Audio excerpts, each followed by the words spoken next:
Aujourd'hui, on fait un live un peu spécial. Je parle souvent, dans mes lives, dans mes capsules, du trouble de personnalité limite. C'est une de mes spécialisations, des traumas. Je parle souvent des relations, des émotions. Je parle de toutes sortes de sujets comme ça que je maîtrise, que j'étudie, que je travaille, auprès de différents patients et collègues, dans mon quotidien de psychologue.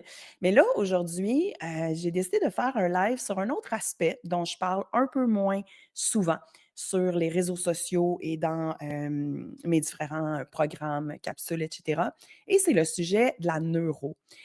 Pour ceux qui me connaissent un peu plus, qui me suivent, depuis un certain temps sur, les réseaux, qui font partie de mes programmes de thérapie, on sait que je suis vraiment une personne fascinée par les neurosciences, que je me tiens vraiment au courant des dernières, découvertes dans ce domaine-là et qu'à force de travailler comme psychologue, dans le fond, dans le domaine de la psychothérapie, j'ai pu, étudier, découvrir de mon expérience et de mes recherches à quel point, hem, le corps, le cerveau avait un impact sur notre bien-être, émotionnel, relationnel, physique, psychologique et à quel point on pouvait faire des choses, des changements dans notre vie quotidienne, notamment dans l'hygiène de vie, pour améliorer justement ces sphères de vie-là, sans nécessairement passer par la psychothérapie. C'est sûr que je recommande toujours de passer par la psychothérapie. Je crois que tout le monde en a besoin, que ça fait du bien à tout le monde.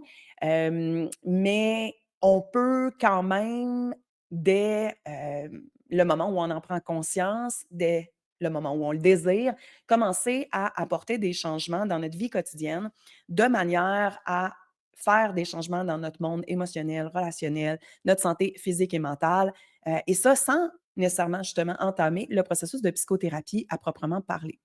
Donc aujourd'hui, c'est de ça que je parle. J'ai suivi un petit cours que j'ai littéralement adoré, que j'ai dévoré. J'ai traversé les 15 heures de cours très, très, très rapidement avec un spécialiste, en neurosciences. Je mettrai mes références après là, sous la vidéo YouTube pour ceux qui veulent écouter, par exemple, en rediffusion. Les liens seront là. Je vais parler plus spécifiquement en parlant de neuro aujourd'hui, de neurosciences, je vais parler du sommeil et du cerveau. Donc, comment on va dans le fond, je vais vous partager ce que j'ai appris dans ce cours-là, dans les dernières études scientifiques sur, heu, dans le fond, ce que la neuroscience nous dit des dernières découvertes en matière de sommeil et de cerveau. Ça me fait rire, ça me fait sourire parce que j'ai longtemps pensé dans ma vie d'avant, avant d'être psychologue, mais avant aussi de découvrir tout ce que je découvre au fur et à mesure que j'approfondis mes recherches et que je continue de m'intéresser à ces sujets-là, que c'était pas si important. J'ai même eu, et je sais pas si c'est ton cas qui m'écoute en ce moment, parfois l'impression que le sommeil, c'était un peu une perte de temps. Donc, ça me fait beaucoup rire quand que je le dis aujourd'hui parce que, je sais que c'est complètement le contraire. Donc, ça me fait sourire, de bonheur et de sentiment de pouvoir reprendre, du pouvoir d'agir sur notre vie. Fait que je suis vraiment contente aujourd'hui d'être ici avec, les quelques personnes qui sont là sur YouTube, les quelques personnes qui sont là sur TikTok. Salut TikTok, salut YouTube, merci d'être là. Je répondrai peut-être à quelques questions sur le sujet du cerveau et du sommeil, pas sur d'autres sujets aujourd'hui dans ce live-ci.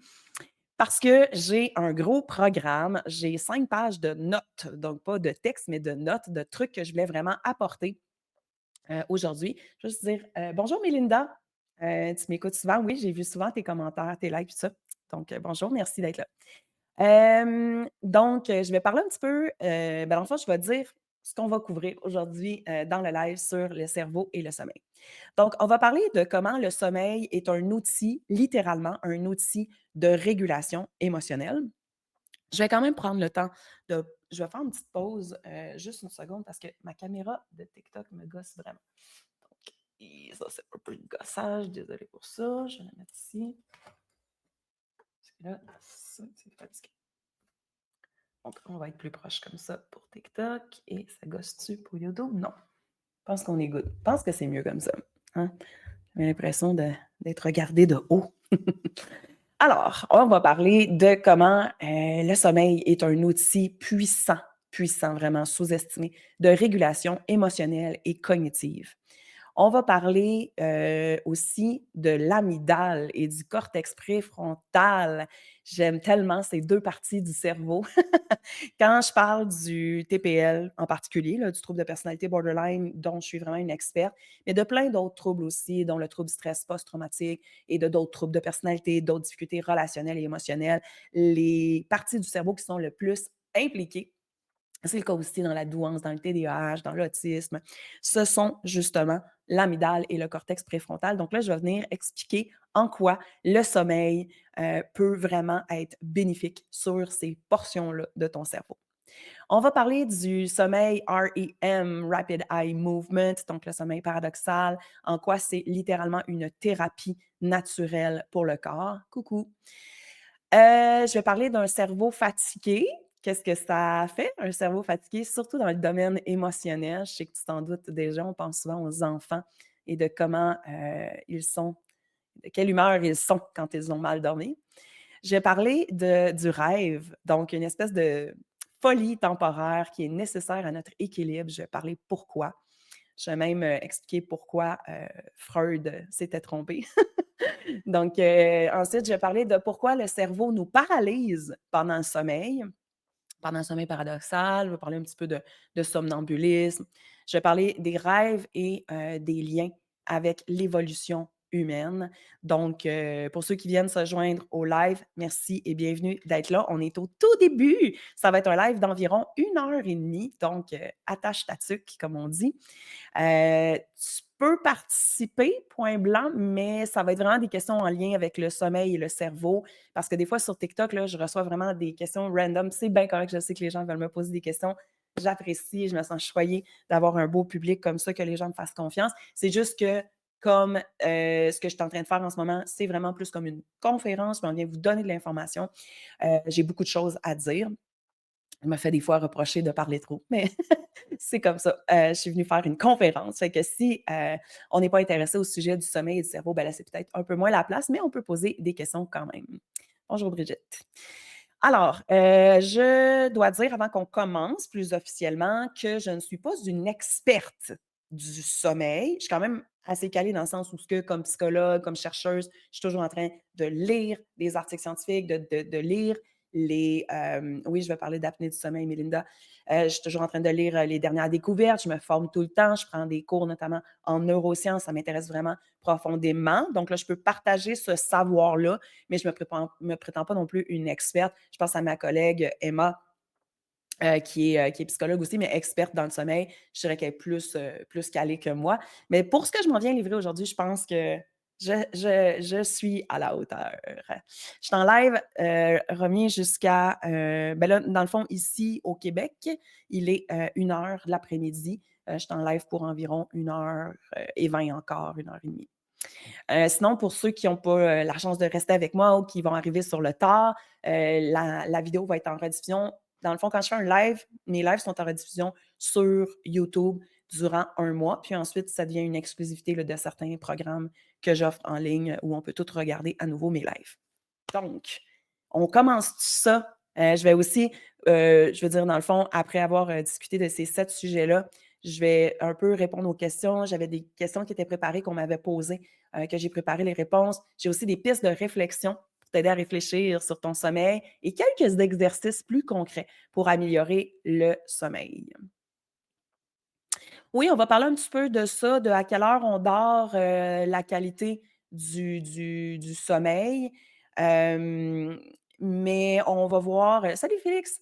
On va voir que, ça a été démenti un peu. Ça aussi, j'ai beaucoup aimé. Écoute, c'est une formation toute récente qui vient de sortir et le gars est un expert, donc c'est un docteur en neurosciences, expert du sommeil. En fait, il nous parle de comment il étudie, comment l'Alzheimer se développe, c'est très, très précis son champ de recherche, et comment le sommeil d'une très bonne qualité peut faire en sorte qu'on réduise de beaucoup les chances de développer l'Alzheimer. dès la trentaine, la quarantaine, on peut mettre des choses en place dans notre vie en lien avec le sommeil et il va venir débunker, défaire quelques mythes justement qu'on a longtemps cru. Il faut puis même moi là, jusqu'à tout récemment, je croyais ça. Il faut absolument aller se coucher autour de 9-10 heures quand le corps commence à être fatigué. Mais là, il nous explique qu'il y a 3 rythmes biologiques différents d'êtres humains, de 3 types d'êtres humains par rapport à ça et que c'est possible que, on n'ait pas besoin nécessairement d'aller se coucher à 9-10 heures et qu'en fait, ça soit même contre-intuitif pour certains, late birds, comme il dit, donc des oiseaux de nuit. C'est mieux d'aller se coucher vers 11 heures minuit. Ça a été étudié, lui, un laboratoire du sommeil, c'est une brute dans son domaine, dans le bon sens du terme et il a étudié ça vraiment en profondeur et il a découvert ça, entre autres. Mais les découvertes sur l'Alzheimer, c'est sûr que c'est ce qu'il y a de plus fascinant. Mais justement, Point Blanc, c'est possible que tu fasses partie des late birds. Point Blanc nous dit, comme moi, je ne peux pas dormir avant minuit. C'est un problème, je crois. Et beaucoup de gens que je connais entre autres 3-4 personnes dans mon cercle personnel qui, toute leur vie, ont strugglé, en ont arraché pour essayer de défaire leur rythme de sommeil. Puis moi, il faut que je me couche à 9 heures pour avoir un bon sommeil, puis tout ça. Mais que leur corps était naturellement seulement fatigué vers minuit, puis qu'ensuite, c'est ce qui est important. Puis là, on va parler de comment on peut faire. Là, je pointe ma montre parce qu'on peut tracker vraiment bien notre qualité de sommeil avec des bonnes montres intelligentes. C'est ça qui est important. C'est les phases de sommeil léger, paradoxal et profond. Le sommeil profond est particulièrement important en ce qui a trait aux déficiences cognitives, au développement de l'Alzheimer, justement, à la consolidation des apprentissages, puis tout ça. Et c'est plus ça qui est important, une quantité et une qualité de sommeil que l'heure. Fait que j'ai pas de réponse pour toi, point blanc, savoir c'est comment qu'on peut savoir de quel type on est parce qu'il nous l'a pas montré, mais ça pourrait être intéressant de pousser les recherches sur le sujet. Prendre une petite gorgée? Mmh. Inconcevable de me coucher avant minuit, nous dit secrètement vôtre, mais c'est ça. Ça se peut que tu sois dans cette catégorie. J'ai longtemps cru, moi, j'étais dans cette catégorie-là, ben, sans savoir que ça existait, mais maintenant, je me couche vers 10h30, puis j'arrive vraiment à m'endormir et j'ai des bien meilleures nuits de sommeil. Mais justement, dans les découvertes, en tout cas, là, je suis pas nécessairement mon plan, mais dans les découvertes qui nous parlent, parmi les 2 je veux dire, les plus grands nuisibles à la qualité du sommeil, c'était l'apnée du sommeil et les insomnies de réveil fréquent et j'étais, candidate aux 2. Puis maintenant, puis ça, on peut le tracker, on peut mettre des choses en place. Fait que c'est ça un peu quand même que je veux apporter aujourd'hui. Fait qu'on y va. On va commencer par le fait que, le sommeil soit un outil de régulation émotionnelle particulièrement, puissant. Hem, Félix, ouais, ben, on pourrait regarder ça, là, ça dépend si tu as une montre. Félix dit: «Si je me fie à mes cycles de sommeil, je ne pourrais pas vivre vieux». Ça ne veut pas dire que tu ne pourras pas vivre vieux, c'est juste qu'on peut avoir des pertes cognitives, on peut, développer des maladies plus, souffrantes, ça peut être plus difficile les apprentissages, quand dans le fond, on peut commencer à adopter des choses dans notre vie quotidienne, dans notre hygiène de vie au niveau de la qualité du sommeil et changer ça, l'important, c'est de commencer à le faire maintenant. On peut même le faire à 60 ans, puis que ça apporte des changements importants, là. C'est ça qui est important.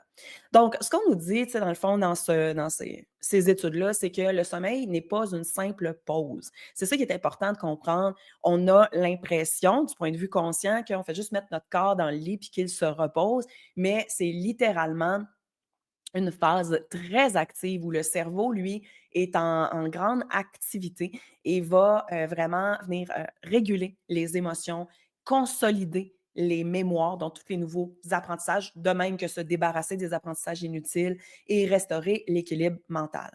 On sait qu'il y a des phases non REM, comme il dit en anglais, ou REM, donc des phases de sommeil paradoxal versus des phases de sommeil léger et de sommeil profond. Chacune joue un rôle spécifique vraiment important. D'ailleurs, puis tu as sûrement déjà remarqué, une seule nuit de mauvais sommeil peut vraiment apporter des différences au niveau de la concentration, de la gestion des émotions, de l'humeur générale. Pourquoi c'est crucial? C'est parce que, dans le fond, notre sommeil va venir agir comme un thermostat émotionnel. Ça va vraiment, littéralement, là, c'est pas juste une affaire cute, là. C'est vraiment, ça aide à stabiliser comme physiquement les humeurs et à mieux gérer le stress. On va voir tantôt comment justement dans l'amygdale, il y a une hypersensibilité qui s'installe quand on manque de sommeil profond en particulier. Le cerveau, durant le sommeil, va en profiter pour littéralement trier et stocker les informations importantes qu'on a reçues dans la journée et se défaire, se débarrasser, washer les informations non importantes pour nous permettre vraiment de bien intégrer ce qui est important et de se débarrasser de ce qui n'est pas important. Dans son cours, le scientifique nous dit, par exemple, c'est super important que tu te rappelles où tu as parké ton char hier parce que là, demain matin, quand tu vas te lever pour aller travailler, il faut que tu saches dans quelle rue. Puis ça, c'est une information super importante. Mais te rappeler de où tu étais parké il y a 3 ans, ça, c'est une information complètement inutile qui surchargerait ton cerveau. Et durant les phases de sommeil profond, il va y avoir vraiment vraiment beaucoup de ménage qui va se faire quant à ce qui est pertinent, ce qui ne l'est plus et ce qui, l'est pour l'intégrer comme un apprentissage. On doit prendre conscience aussi à quel point un manque de sommeil de qualité, va faire qu'on ça entraîne des décisions plus impulsives, une plus grande irritabilité, et une baisse importante de concentration et ça, c'est pas des jokes, ça a été étudié en profondeur et pas juste par le neuroscientifique dont je te parle dans ce live-ci, mais vraiment dans des tonnes et des tonnes d'études, en médecine physique et en psychologie, dans tout ce qui touche les neurosciences, finalement. Le deuxième point que j'avais envie d'aborder, c'est comment, l'amygdale et le cortex préfrontal sont affectés par le sommeil et comment justement ce sommeil de qualité-là va devenir un bon régulateur des émotions.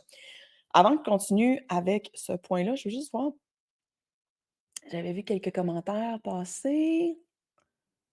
«J'adore ta façon d'expliquer». Ben merci, c'est gentil. Est-ce que se réveiller à l'aube, c'est bien pour la santé? C'est pas tant ça qui est démontré dans les dernières, découvertes que, comme je disais, la quantité de sommeil que tu as de besoin, toi, parce qu'on est différents, mais que ça varie autour de 7 à 10 heures, et surtout, surtout, surtout la qualité de sommeil. Fait que je peux avoir passé 10 heures au lit, mais quand je regarde ma montre dans mon application, moi, dans mon cas, je prends la montre, puis l'application Fitbit, j'ai pas eu de sommeil profond, par exemple. Ben, là, peu importe que j'ai passé 10 heures au lit, là, la qualité de mon sommeil est vraiment, vraiment moins bonne. Josiane dit: «J'ai travaillé de nuit pendant une longue période et je voyais clairement une diminution de ma concentration». Clairement, clairement, clairement, clairement. À long terme aussi, c'est vraiment pas bon pour le cerveau et pour le corps. Le corps peut s'habituer à peu près tout, tu sais, même dans des situations, d'abus ou de torture ou de guerre. Le corps va s'habituer à tout, mais c'est pas parce qu'on réussit à s'habituer et à survivre que ça veut dire que c'est bon pour nous. J'avais reçu aussi, Josiane, tu peux aller voir dans les lives en rediffusion, j'avais reçu une de mes amies qui est justement une experte en sommeil, Emma, et elle est psychologue et elle nous parle aussi de ça, de ceux qui travaillent à long terme sur les shifts, hein, changer de jour, de nuit, de soir, exemple, les policiers qui sont sur des shifts différents comme ça et ceux aussi qui travaillent de nuit à long terme. La qualité du sommeil impacte mes habiletés cognitives, mémoire et élocution, nous dit Secrètement Vôtre. Eh oui, effectivement, je vais en parler plus en détail dans ce live-ci. Martin, je suis vraiment contente de pouvoir assister à ton live. Ça a du temps pour nous dire les impacts de manger avant de dormir et combien de temps on peut le faire avant de dormir. Ah, c'est une super question. Merci beaucoup, Martin, pour la question. Je ne sais plus si je l'avais mis dans mon plan, mais je peux te répondre parce que l'information est fraîche. Je viens tout juste de faire le cours. Un bon 3 heures. Un bon 3 heures parce que ton système digestif est en pause. Puis là, en plus, on pourrait parler de santé intestinale puis de microbiote, mais là, je ne rentrerai pas là-dedans dans ce live-ci. Mais dans ces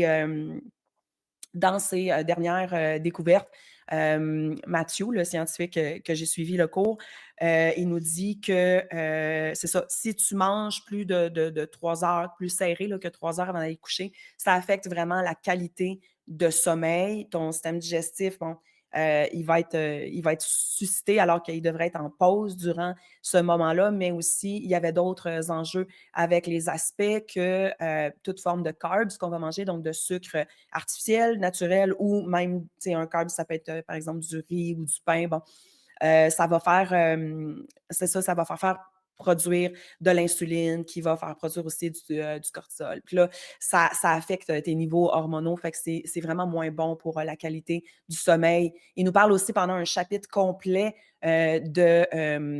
d'alcool avant d'aller se coucher. Ça, c'est fascinant.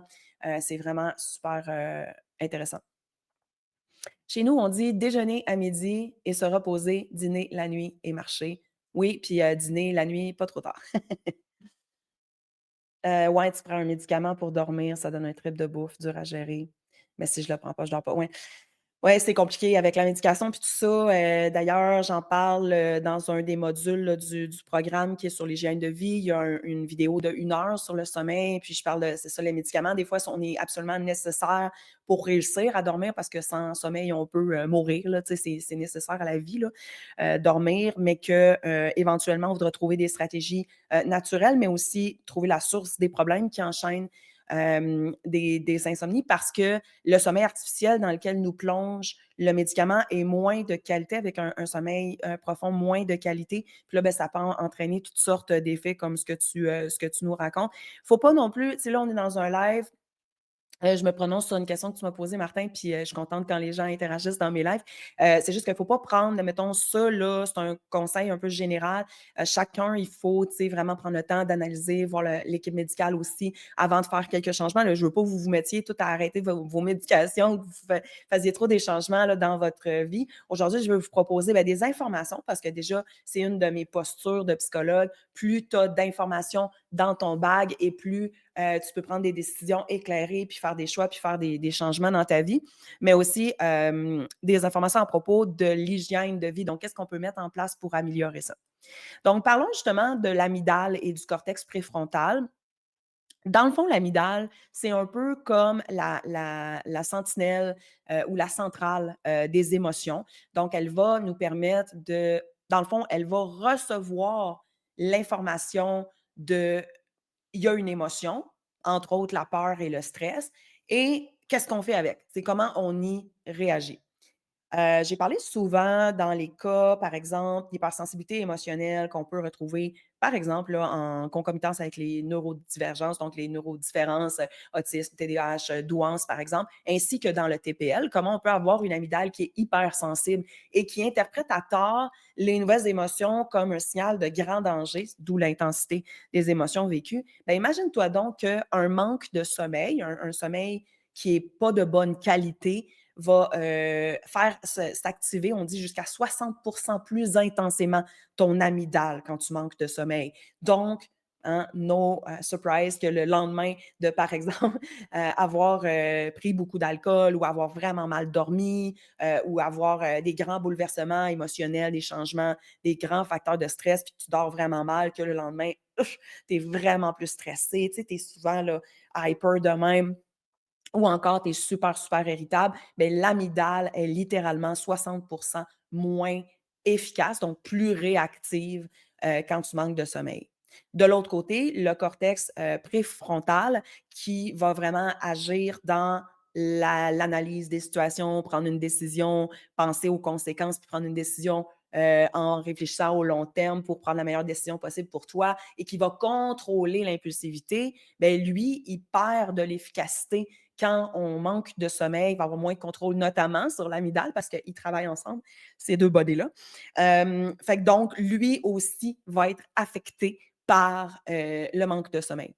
Pas compliqué finalement, quand on manque de sommeil, d'un sommeil de qualité, on est plus émotif, on est plus réactif, on est moins rationnel, on a moins accès à nos fonctions cognitives. Dans une optique de, tu sais, qu'est-ce qu'il y a concrètement comme effet? C'est qu'on va voir de l'agressivité chez les autres. On va percevoir l'autre comme agressif quand on a mal dormi, alors qu'ils peuvent être neutres ou pas du tout dans cette intention-là, mais notre amygdale, qui sert à vraiment percevoir les dangers, va nous mettre un petit peu plus sur nos gardes. Là. Tu sais, on va être comme plus réactif ou tendance à percevoir des mauvaises intentions chez les autres ou de l'agressivité. On va avoir beaucoup plus de difficultés à relativiser au sein des conflits. Donc, déjà, si tu as mal dormi, pas le temps d'entamer des grandes discussions philosophiques, de revenir sur des gros sujets de dispute, par exemple, dans ta famille, dans ton couple ou dans une amitié importantes, avoir de la difficulté à relativiser les conflits. Donc, ça va être le temps de prendre une pause puis de dire: «Écoute, en ce moment, je suis trop, intense, je suis trop bouleversée, je manque de sommeil, on va se reprendre pour ce sujet-là». Et on devient aussi concrètement beaucoup plus sensible à l'anxiété et au stress. Notre amygdale est en mode panique. J'en ai parlé souvent dans des capsules sur, mes réseaux sociaux, puis dans mes programmes aussi, par rapport à cette amygdale-là quand il est hyperactif, quand elle est hyperactive, par exemple, au cœur du TPL, et j'expliquais que c'était comme un peu si ton système d'alarme se déclenchait à chaque fois que tu allumes une allumette. Tu sais, tu fais comme: «Ben voyons, il m'avise tout le temps qu'il y a le feu, mais il y a rien qu'une allumette qui est allumée». Ben ça donne un peu ça, l'effet de manquer de sommeil sur ton amygdale.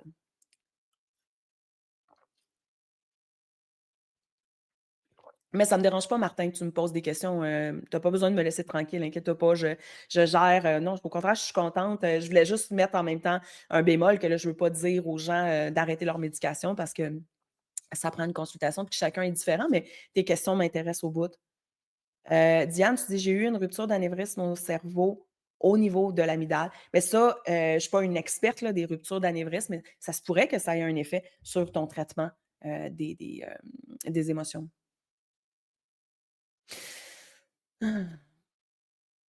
RO-MTL, tu dis: «Moi, je manque de sommeil à cause de ma voisine, duo, pervers, narcissique, alcoolique». C'est difficile quand on a, un environnement de vie qui, nous empêche de bien dormir. C'est vraiment difficile, puis on va essayer de voir, qu'est-ce qu'on peut mettre en place pour améliorer ta qualité de sommeil et ben, lâcher prise sur la partie que tu peux pas contrôler. Mais tu sais, ultimement, peut-être que d'envisager d'habiter ailleurs, tu sais, dans quelques tentatives plus loin, pourra même être une option. Mais par rapport à le silence que l'autre personne, que ce soit, dans ta vie ou, dans tes voisins, c'est encore plus difficile. On a parfois peu de contrôle sur ça, puis mieux vaut, essayer de mettre en place d'autres choses qui va faire en sorte qu'on va pouvoir avoir un peu plus de contrôle sur notre, qualité de sommeil. Ouais, oui, Diane, c'est possible que tu aies besoin d'une médication pour dormir. OK, je parle du sujet REM sleep, donc le sommeil paradoxal, hein, REM, Rapid Eye Movement. C'est la partie du sommeil où, c'est la partie, je trouve, la plus mystérieuse, la plus fascinante, la plus intéressante, et ça va être super intéressant parce que le cerveau joue un rôle vraiment actif durant cette période-là. C'est le moment où on rêve. Rapid eye movement, hein, tu as déjà regardé quelqu'un qui dort ou un animal qui dort, tu sais, puis ses yeux, ils vont vraiment vite comme s'il regardait un film. Ben, c'est ça qui se passe, il regarde un film et le cerveau, lui, va rejouer des épisodes, des souvenirs émotionnels, va, venir aussi, moi j'appelle ça digérer, c'est-à-dire que tu peux avoir vécu quelque chose, mettons une dispute avec un ami ou un conjoint, durant la journée, par exemple, et là, ton cerveau va venir processer ça, va venir le digérer, puis un peu comme désactiver la charge émotive qu'il y a autour du souvenir de l'épisode qui s'est passé, par exemple, dans la journée. Puis ça se passe durant le sommeil paradoxal. Les rêves vont jouer un rôle clé, d'ailleurs, dans le traitement des traumatismes et des stress. C'est comme si tu avais la chance de regarder le film de ce qui s'est passé, selon comment ton cerveau interprète. Parce qu'on sait, les rêves, des fois, c'est vraiment, vraiment éclaté comment notre cerveau a fait des liens entre ça, puis ça, puis ça, puis ça, puis ça donne lieu à toutes sortes hein, ça peut être de la science-fiction, des fois, nos rêves. Mais il reste quand même que lui, durant cette période-là, ton cerveau, il est littéralement en train de faire un procédé pour digérer les traumatismes, pour digérer les stress importants. D'ailleurs, on va souvent faire des cauchemars quand ça a été particulièrement souffrant émotionnellement. On va souvent en faire aussi quand on a moins d'outils pour gérer ce qui se passe, qu'on a tendance à, adopter nos mécanismes de défense de manière automatique, par exemple, à refouler, à faire comme si ça n'existait pas, à se détacher de nos émotions. On a beau être capable de le faire, consciemment ou inconsciemment, durant notre éveil, il reste que notre cerveau, lui, il faut qu'il processe. Et quand la chose est trop difficile à processer, on va avoir tendance à beaucoup faire de cauchemars ou, dans certains cas, faire le même cauchemar à répétition. On a démontré d'ailleurs dans des études que les personnes qui avaient tendance à rêver de leur traumatisme en guérissaient plus rapidement que celles qui ne rêvaient pas. Puis là, on pourrait extensionner cette découverte-là, cette donnée scientifique-là, à savoir justement quand les mécanismes de défense de tout ce qui est de l'ordre de l'évitement. Là, je pense que je vais prendre mes cartons BAMS, ça va être approprié. Où sont-ils? Où sont-ils? Donc, quand on a tendance à être dans notre mode détaché très souvent, que ce mécanisme-là, il est très, très fort, souvent parce qu'on l'a adopté depuis qu'on est tout petit, puis c'est une question de survie, là, je ne veux pas trop rentrer là-dedans, bien, il va rester que même dans nos rêves, on va avoir de la difficulté à processer. Et donc, là, ça pourrait être beaucoup plus difficile. Là, il faut savoir aussi, tu sais, comme des fois, on a tendance à penser qu'on sait qu'on rêve ou qu'on sait qu'on ne rêve pas, mais il y a on fait des rêves vraiment énormément, tout le monde. Là. C'est juste que la plupart, on ne s'en rappelle pas. Si tu te rappelles de tes rêves égale bonne santé mentale, non, non. C'est toutes sortes de choses qui font en sorte que tu t'en rappelles ou pas. Et d'ailleurs, on peut entraîner cette habileté-là. Je vais donner un truc là-dessus tout à l'heure. Si tu t'en souviens, c'est super. Si tu t'en souviens pas, tu peux t'entraîner à t'en souvenir de plus en plus. Je vais en reparler tantôt. Juste regarder ici. Martin, tu dis, si je comprends bien, dans cette partie de sommeil que ça crée les cauchemars dus au stress post-traumatique. Oui, effectivement. Isabelle, tu dis, depuis que je prends la kétiapine, je rêve beaucoup plus. Oui, on a des molécules qui vont agir aussi sur les procédés cognitifs, donc comment notre cerveau traite l'information. Je connais pas, ben, je connais la kétiapine, mais je connais pas les effets de la kétiapine sur les processus cognitifs exacts dans le sommeil, mais ça fait du sens ce que tu dis, dans le sens que il y a plusieurs molécules qui vont s'en mêler. Donc, pourquoi c'est essentiel? C'est que, dans le fond, c'est pas qu'on revit nos traumatismes quand on dort, c'est qu'on notre cerveau tente avec les outils qu'on a, parce qu'on ne devient pas quelqu'un d'autre non plus parce qu'on est, endormi là, avec les outils qu'on a, donc les mécanismes de défense, les outils, d'aide à la gestion, à la digestion émotionnelle, de digérer ce qui s'est passé et donc des fois, c'est indigeste ou c'est très difficile à digérer, puis c'est là qu'on va avoir besoin d'une thérapie, qu'on va avoir de l'aide parce que on n'arrive pas avec les outils qu'on a à digérer l'indigeste. Le sommeil REM permet d'intégrer littéralement les émotions sans être trop submergé par elles. Souvent, d'ailleurs, on va se réveiller, on s'en rappelle même plus, ou on a un petit sentiment de comment est-ce qu'on s'est senti durant le sommeil, mais pas tant que ça. Tandis que quand on est dans le rêve, puis ça t'est sûrement déjà arrivé, tu te réveilles, snap, en plein milieu d'un rêve, et là, tu as vraiment comme l'impression que c'était là tu es en train de le vivre. Les émotions qu'on vit à ce moment-là sont vraiment intenses. Mais c'est comme si ça nous donnait un break. Ça se produit pendant qu'on dort, on n'a pas à le vivre si consciemment que ça, mais on le vit vraiment. Ce qui nous aide à nous réveiller avec une perception des événements difficiles comme étant moins difficiles. La plupart du temps, il y a toutes sortes d'exceptions puis de situations, mais tu sais, on va souvent dire: «Ah, va dormir sur ça, la nuit porte conseil». Mais il y a ça dans ça. Ne plus rêver du tout n'est donc pas bon signe. Non, c'est pas ce que ça veut dire, Angélique, nécessairement. Premièrement, c'est très, très, très, très possible, là, ça a été démontré à répétition, là, c'est même pas dans le cours que j'ai suivi, là, ça fait longtemps qu'on a démontré que même si tu te réveilles et tu as aucun souvenir, tu penses que tu as 0 rêvé, tu as rêvé tout plein, tout plein, tout plein, là, c'est juste que tu t'en souviens pas. Ben, c'est ça, Sirène, c'est que quand tu te réveilles et que tu es encore dans l'émotion, en plein, cœur de ton rêve, l'émotion est vraiment forte. Tu sais, moi, je me rappelle de fois où j'ai rêvé, puis j'ai tellement peur dans mon rêve que, je veux plus me rendormir, puis, j'ouvre les lumières, puis je lis un livre pour me changer les idées, puis plus penser. Tu sais, des fois, les rêves, c'est vraiment, vraiment intense émotionnellement. On peut dire que quand on est dedans à ce moment-là, on le vit, on le ressent vraiment profondément.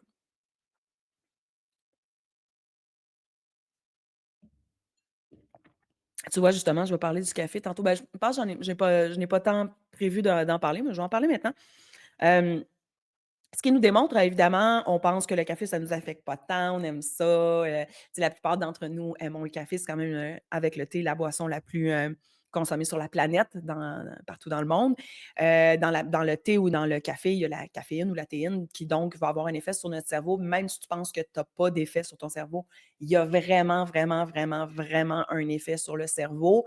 Ce qui m'a marqué le plus dans les découvertes qu'il a nommées, là, comme des découvertes récentes, premièrement, le café, la caféine qu'il y a dans ton café va rester dans ton système pendant longtemps. 3, 4, 5 heures, mais qu'une portion de la caféine, 25 de la caféine, va rester jusqu'à 10 ou 12 heures dans ton système.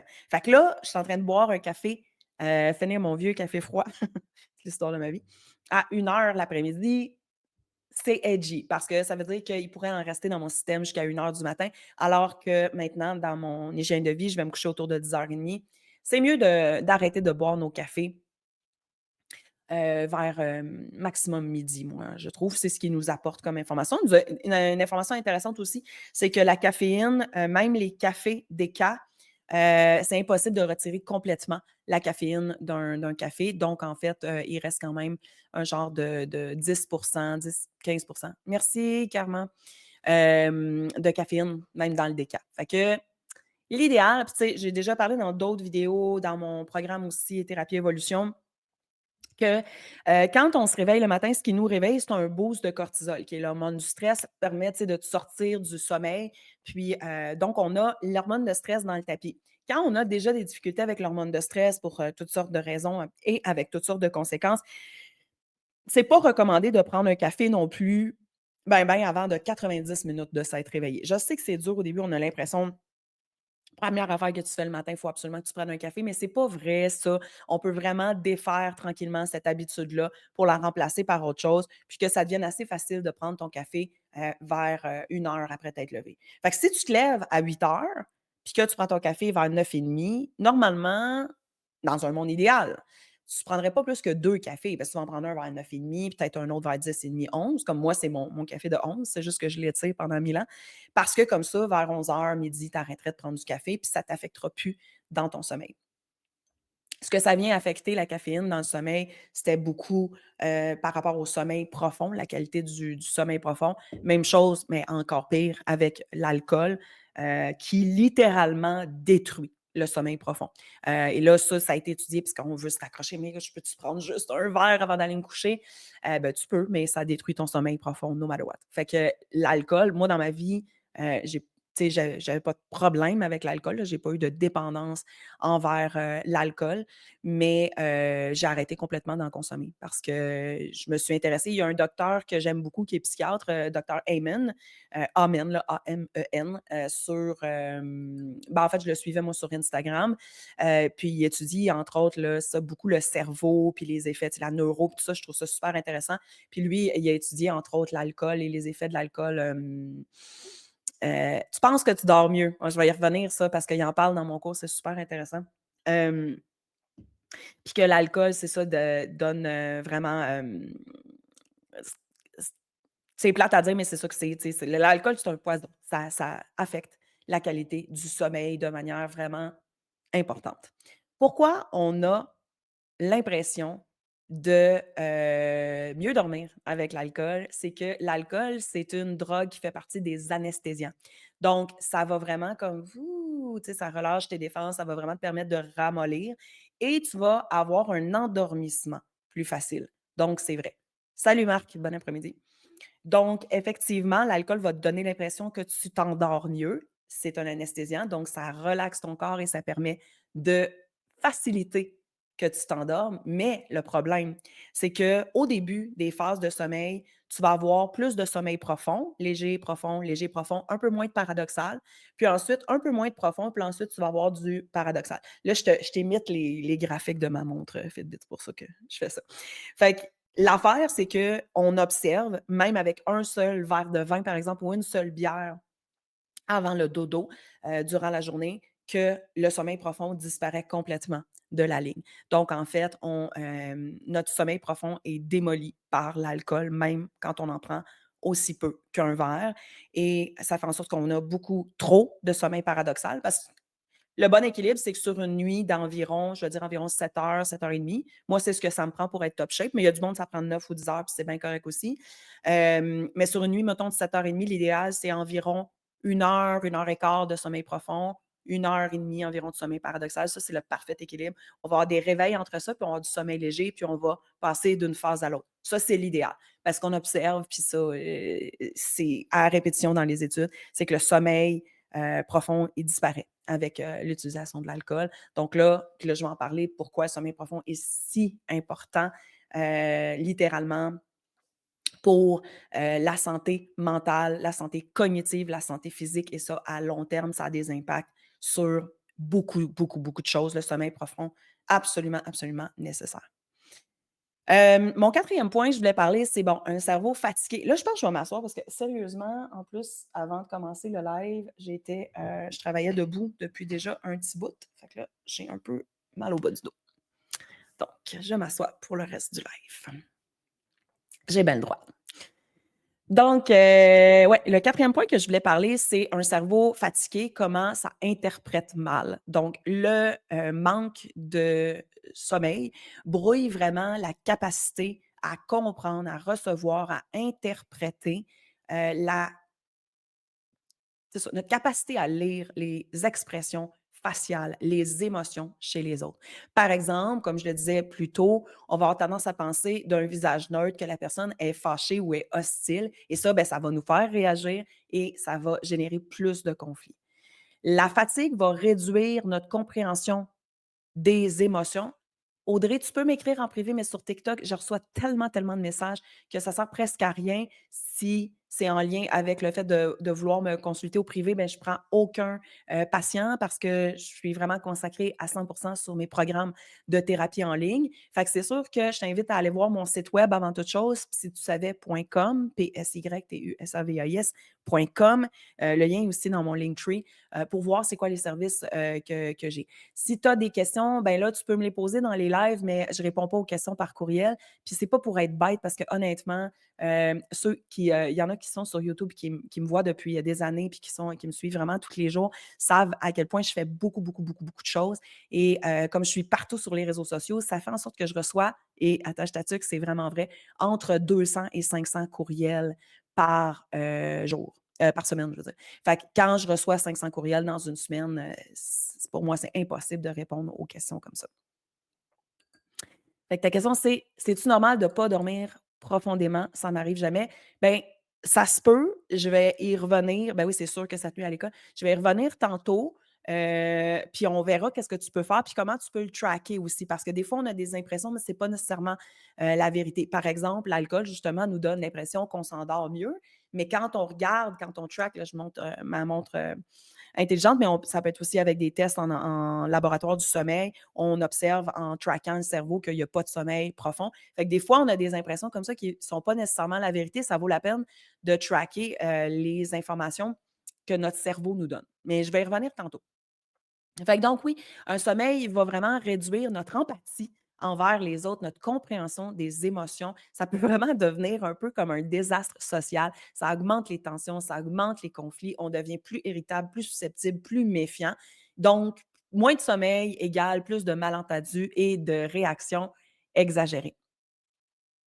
Si je reviens à ta question, parce que je pense que c'est une question importante, Audrey, je vais y répondre parce que je pense que ça va dans le même bag que justement avoir un cerveau fatigué, puis à quel point ça nuit à la capacité de concentration, la capacité de régulation de nos émotions, la capacité aussi de réduire l'impulsivité puis prendre des décisions, puis ensuite, mais bien sûr, bien sûr, bien sûr, bien sûr, la capacité d'avoir des nouveaux apprentissages parce que dans le sommeil profond, c'est une bonne question, Laurie, je te reviens, OK? Hem, c'est là que tu vas encoder tes apprentissages. Fait que si tu as, par exemple, tu sais, je me rappelle quand j'étais au doctorat, puis je suivais 4 cours en même temps, puis je faisais une thèse aussi, puis j'apprenais sur le terrain dans des internats, tu sais, mon cerveau était bourré de nouvelles informations à longueur de journée et pour être honnête avec toi, je dormais vraiment mal dans ce temps-là. Mon cerveau avait beaucoup de difficultés, puis moi, j'ai un TDAH en plus, fait que mes symptômes, tu sais, de distraction, de difficulté de me souvenir et tout ça étaient vraiment exacerbés par le manque de sommeil. Donc là, pour répondre à ta question, en fait, Audrey, c'est qu'il faudrait vraiment identifier les sources de manque de qualité de sommeil. Après, même aussi, quel type de sommeil que tu ouais, je sais qu'on a tout le temps la tête pleine quand on travaille en médical. Hem, le premier truc, OK? Trouve-toi une montre. Je ne sais pas si tu as des sous pour t'acheter une montre, intelligente, mais tu peux en acheter une sur Marketplace à vraiment à faible coût. Parce que ce qu'on veut, dans le fond, c'est que ton application sur ton cellulaire te montre les sommeils. Donc, est-ce que tu as accès à du sommeil paradoxal? Est-ce que tu as accès à du sommeil profond? C'est les 2 premières questions qu'on voudra se poser. Après, ben, c'est sûr que ça prend quelqu'un pour t'évaluer dans le sens de parce que là, tu me demandes: «Est-ce que je fais de l'anxiété?» Je peux pas te répondre, comme ça sur, TikTok, là. Tu sais, moi, quand je fais une évaluation, c'est super long puis, laborieux.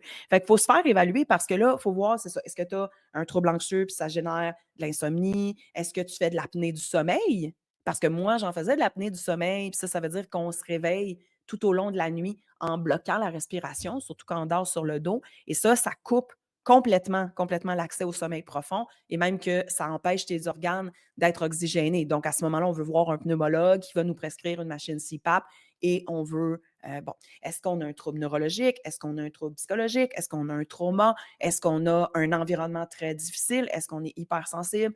Et tout ça, ce sont des questions à répondre dans une évaluation approfondie pour pouvoir trouver les solutions pour toi.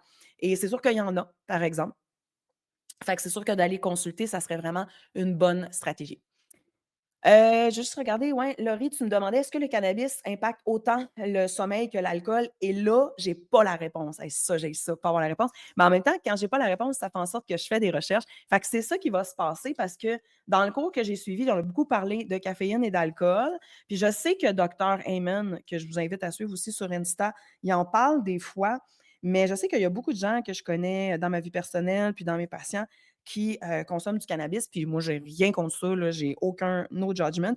Mais, est-ce que ça affecte la qualité du sommeil?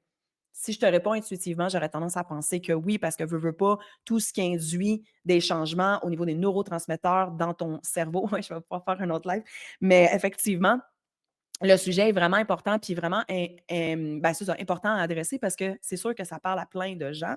Fait que je vais aller voir ça, puis on va pouvoir se poser la question aussi jusqu'à quelle heure on peut consommer sans que ça affecte trop notre sommeil, puis y a des choses qu'on peut mettre en place pour l'améliorer quand même, ou si on devra mettre un X. Moi, personnellement, j'ai mis un X sur toutes les substances dans ma vie, mais ça, je sais que pour certaines personnes, c'est pas ça qu'ils veulent, pas ça qui est possible, puis je veux pas, tu sais, commencer à être jugeante ou quoi que ce soit. Mais c'est sûr que moi, si je parle de mon expérience personnelle, de ne plus avoir de substance du tout, et de me coucher tôt et d'avoir une routine et de couper les écrans tôt, de couper la bouffe tôt et d'avoir la machine CPAP. C'est pas compliqué. J'ai passé d'une fille qui avait zéro qualité de sommeil à, ben, tu sais, le Fitbit donne un score là, sur la qualité de sommeil. Je me tiens à peu près entre 80 et 92 de qualité de sommeil toutes les nuits, ce qui est vraiment, vraiment bon. Mais Sirène, parce que je sais que tu es infirmière, mais est-ce que tu as vu des études scientifiques sur le sujet? Parce que, moi, je suis une fille vraiment rigoureuse scientifiquement. C'est sûr, je vais aller voir mes affaires de mon bord, mais c'est intéressant si tu as déjà la réponse, ça me ferait plaisir de la partager. Isabelle, tu me demandes: «Est-ce que l'apnée du sommeil fait autant de dommages pour, la qualité du sommeil?» Oui et plus encore, beaucoup plus même.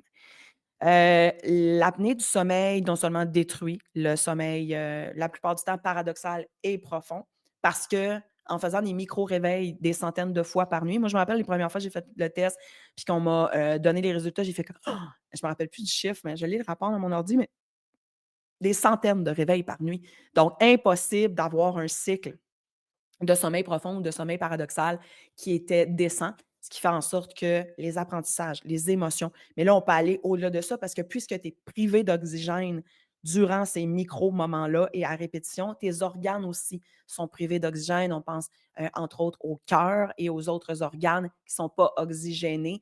Donc, c'est vraiment, vraiment, vraiment pas bon. Fait que je le dis dans les capsules sur le programme, Thérapie Évolution, dans le module sur l'hygiène de vie, justement sur le sommeil. Et je le redis d'ailleurs, si je ne sais pas si tu as accès, mais si tu as accès, tu pourras aller voir pour le test. J'ai mis le test préalable de l'apnée du sommeil, puis ensuite, on peut aller vers notre médecin généraliste au privé ou dans notre médecin de famille, demander une demande pour faire le test en apnée. Au public, c'est dépendant des hôpitaux, mais autour de 2 ans d'attente. Sinon, moi, je suis allée au privé, puis j'ai fait J'ai fait le test très rapidement. Ça a coûté des sous, mais ça valait vraiment la peine parce qu'après, dans le fond, je faisais de l'apnée sévère.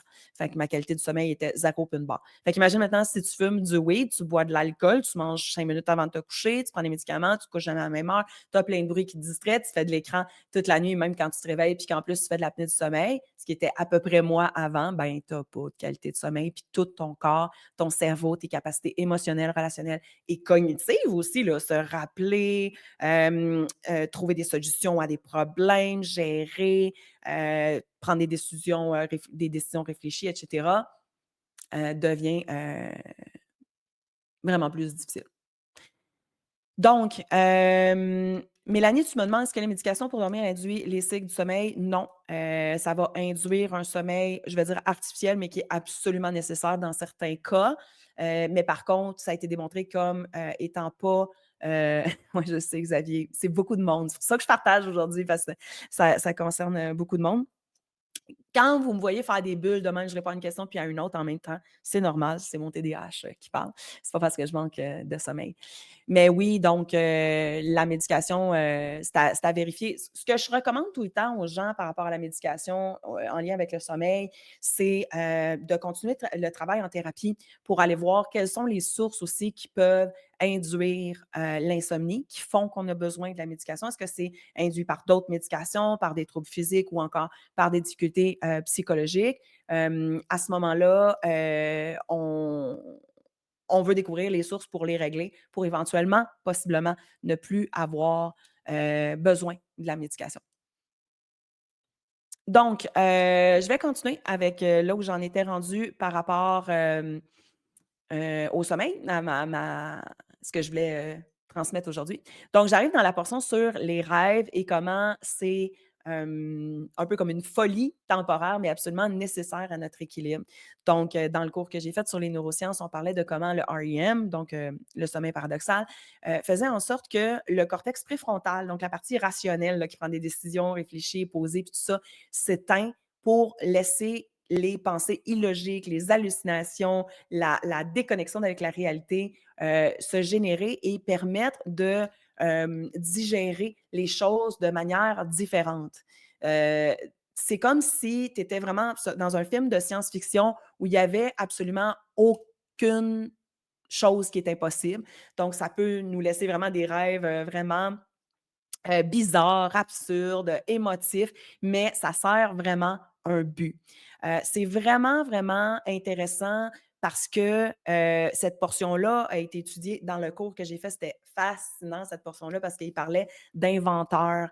Je pense entre autres là, je ne sais pas c'est qui, fait que là, jugez-moi pas, là, ça ne me dérange pas. Mais, celui qui a inventé, dans le fond, celui qui a créé le tableau périodique des éléments de chimie, j'ai oublié son nom, avait cherché pendant comme 20 ans de sa carrière à essayer de mettre un espèce d'ordre logique entre les éléments du tableau périodique, pour justement offrir un classement. Et toute sa vie, il essayait, puis il était vraiment acharné, puis il trouvait pas la solution. Et à un moment donné, en train de travailler sur sa table de travail, il s'est endormi, puis en pleine nuit, vers 2-3 heures du matin, il s'est réveillé avec un flash incroyable et là, il avait trouvé le bon classement pour le tableau périodique. Et comme ça, il y a des exemples d'inventeurs ou de gens qui ont découvert des choses absolument incroyables pour l'humanité durant la période de sommeil paradoxal parce que ça aide vraiment à stimuler notre créativité, notre flexibilité mentale. Ça nous apporte des solutions complètement inédites à des problèmes qu'on ne voyait pas de la même manière. D'où encore une fois le fait qu'on dise, hein, tu sais, la nuit porte conseil, va dormir là-dessus, on s'en reparle demain. Parce que vraiment, la digestion qui va se passer durant le sommeil paradoxal nous permet vraiment de sortir de la boîte et voir les choses vraiment différemment. Donc, c'est intéressant ou bizarre ou des fois très malaisant ou inconfortable comment on va faire des rêves fucked up qui nous déstabilisent, mais en même temps, c'est un processus qui est absolument nécessaire, mais surtout magnifique, merveilleux du cerveau humain. Et c'est vraiment intéressant parce que dans le cours que j'ai suivi avec Mathieu, sa manière, d'étudier le sujet, c'est vraiment innovateur. Comme par exemple, il a fait des études dans lesquelles il faisait, faire une résolution de problèmes à, plusieurs différents groupes, hein. Quand on est dans une étude, scientifique, on doit, pour qu'elle soit fiable, ah là, TikTok me demande de faire un puzzle. Je pense que mon cerveau a bien dormi. C'est réussi! Alors un robot qui me demande de prouver que je suis pas un robot, toujours le fun. Donc, dans cette étude, dans les études, bon, c'est ça, dans les études fiables, on va prendre les différents groupe de personnes qu'on va étudier dans les différentes conditions. C'est ça qui permet de vraiment vérifier que nos résultats sont fiables. Il a donc fait résoudre un puzzle. C'était un puzzle avec des mots, je crois, à différents groupes, OK? Donc, dans différentes conditions dans son étude. Et ça, c'était super intéressant. Il y avait ceux qui apprennent la chose puis qui le refont tout de suite après puis qui cherchent la solution. Il y avait ceux qui apprennent la chose puis ils vont se coucher jusqu'au lendemain. Donc, il y avait sommeil paradoxal et sommeil profond. Il y avait ceux dont on a empêché d'atteindre le sommeil paradoxal, mais qui avaient accès à du sommeil profond. Et le quatrième groupe était super intéressant. On réveillait les gens alors qu'ils étaient dans le sommeil paradoxal, donc pour les réveiller tout de suite après avoir vécu ce sommeil, ce fameux sommeil d'hallucination et de monde de science-fiction qui est le REM. Et les gens résolvaient, plus ou moins rapidement, et de manière à peu près toute la même logique, les puzzles, heu, avant d'être allés se coucher, après d'être allés se coucher. Mais ceux qui se réveillaient en plein sommeil paradoxal trouvaient une manière complètement différente, qui n'auraient jamais, jamais réfléchi comme ça normalement dans leur vie quotidienne ou après une nuit de sommeil.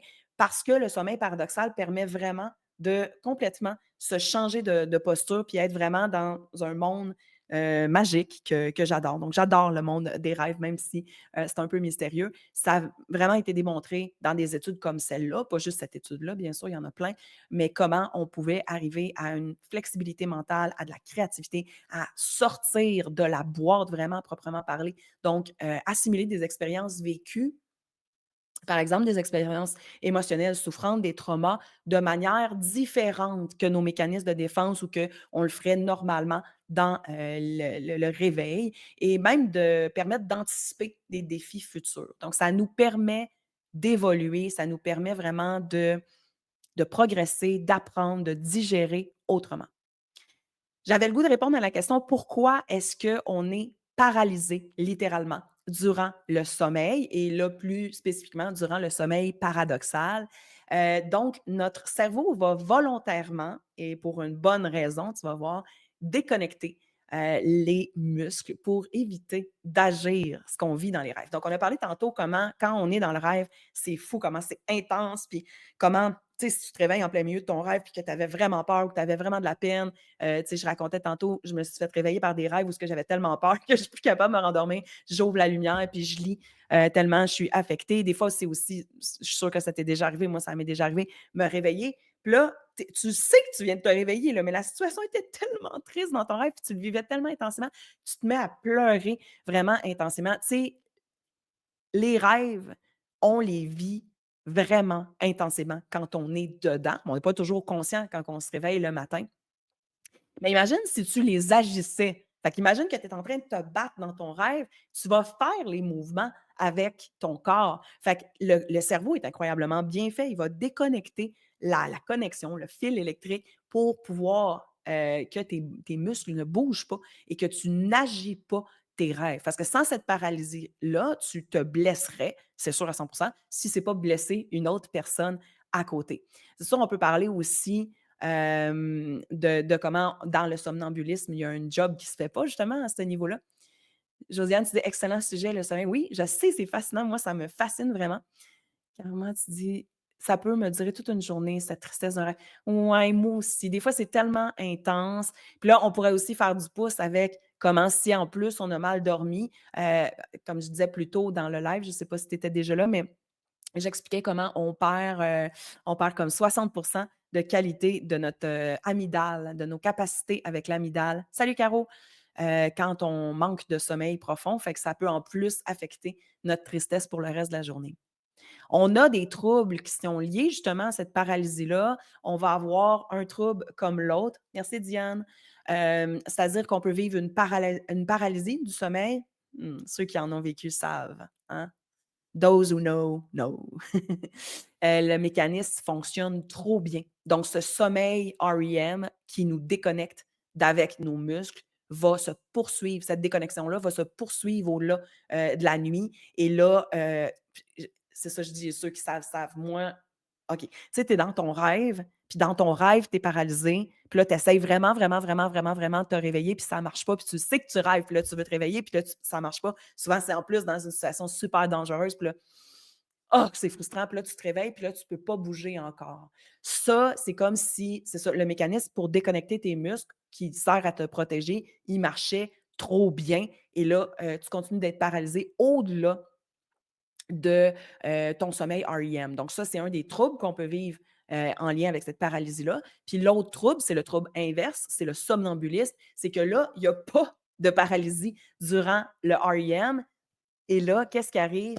Tu agis tes rêves. Donc ça arrive vraiment plus souvent. Ça, Emma, ma collègue psychologue qui était venue en live avec moi, nous avait expliqué que c'est vraiment, vraiment, vraiment, vraiment plus fréquent chez les enfants. Il y aura certainement des études scientifiques qui portent sur pourquoi, là, par rapport au développement du cerveau et tout ça. Mais il y en a aussi chez les adultes et donc on peut voir, des adultes qui vont agir. Je souris, mais c'est pas drôle. Sérieusement, ça peut être très drôle pour la personne qui l'observe, mais ça peut être très inquiétant et très dangereux, en fait. Parce que si dans ton rêve, tu te lèves puis tu t'en vas marcher dans le bois, puis si tu es tout seul chez toi, puis tu fais du somnambulisme, tu te lèves, tu t'en vas, tu sors de ta maison, puis tu vas te retrouver dans des situations vraiment dangereuses parce que tu es encore en train de rêver. Tu sais, là où tu es profondément dans ton rêve et endormi, que normalement ton corps est paralysé, donc il reste dans le lit, tu es en train de l'agir dans la vraie vie. Donc, c'est clair que c'est dangereux. Puis c'est un trouble qui est grave, qu'on doit absolument aller consulter pour régler. Et ça se règle en passant, ça peut se régler. Ben, Josiane, je ne sais pas si tu étais là tantôt parce que j'en ai parlé un petit peu de ça, mais ça va me faire plaisir de le renommer. Il y a plein de gens qui n'étaient pas dans le live qui sont maintenant en ce moment par rapport à ça. Josiane nous demande pourquoi un traumatisme nous revient à la mémoire durant le sommeil et c'est littéralement, littéralement une fonction du cerveau et plus spécifiquement une fonction du sommeil paradoxal. Donc, ça va nous permettre avec différents skills, avec le cortex préfrontal endormi, donc notre partie logique, rationnelle qui réfléchit, à se mettre en pause et concevoir les choses vraiment différemment. Créativité, flexibilité, hallucination. Notre cerveau, dans le sommeil paradoxal, va processer les affaires émotionnelles très souffrantes, les affaires indigestes comme des traumas, durant le rêve pour le permettre un petit peu de les digérer. J'ai pas d'autres mots à dire. Et ça fonctionne pas toujours parce que digérer l'indigeste, c'est impossible. Puis là, on revit et on revit, on revit, puis ça peut devenir difficile. Et c'est d'où, là, l'important à ce moment-là de consulter. Xavier, comment tu l'expliques, l'horloge biologique qui te réveille chaque matin, même heure sans alarme?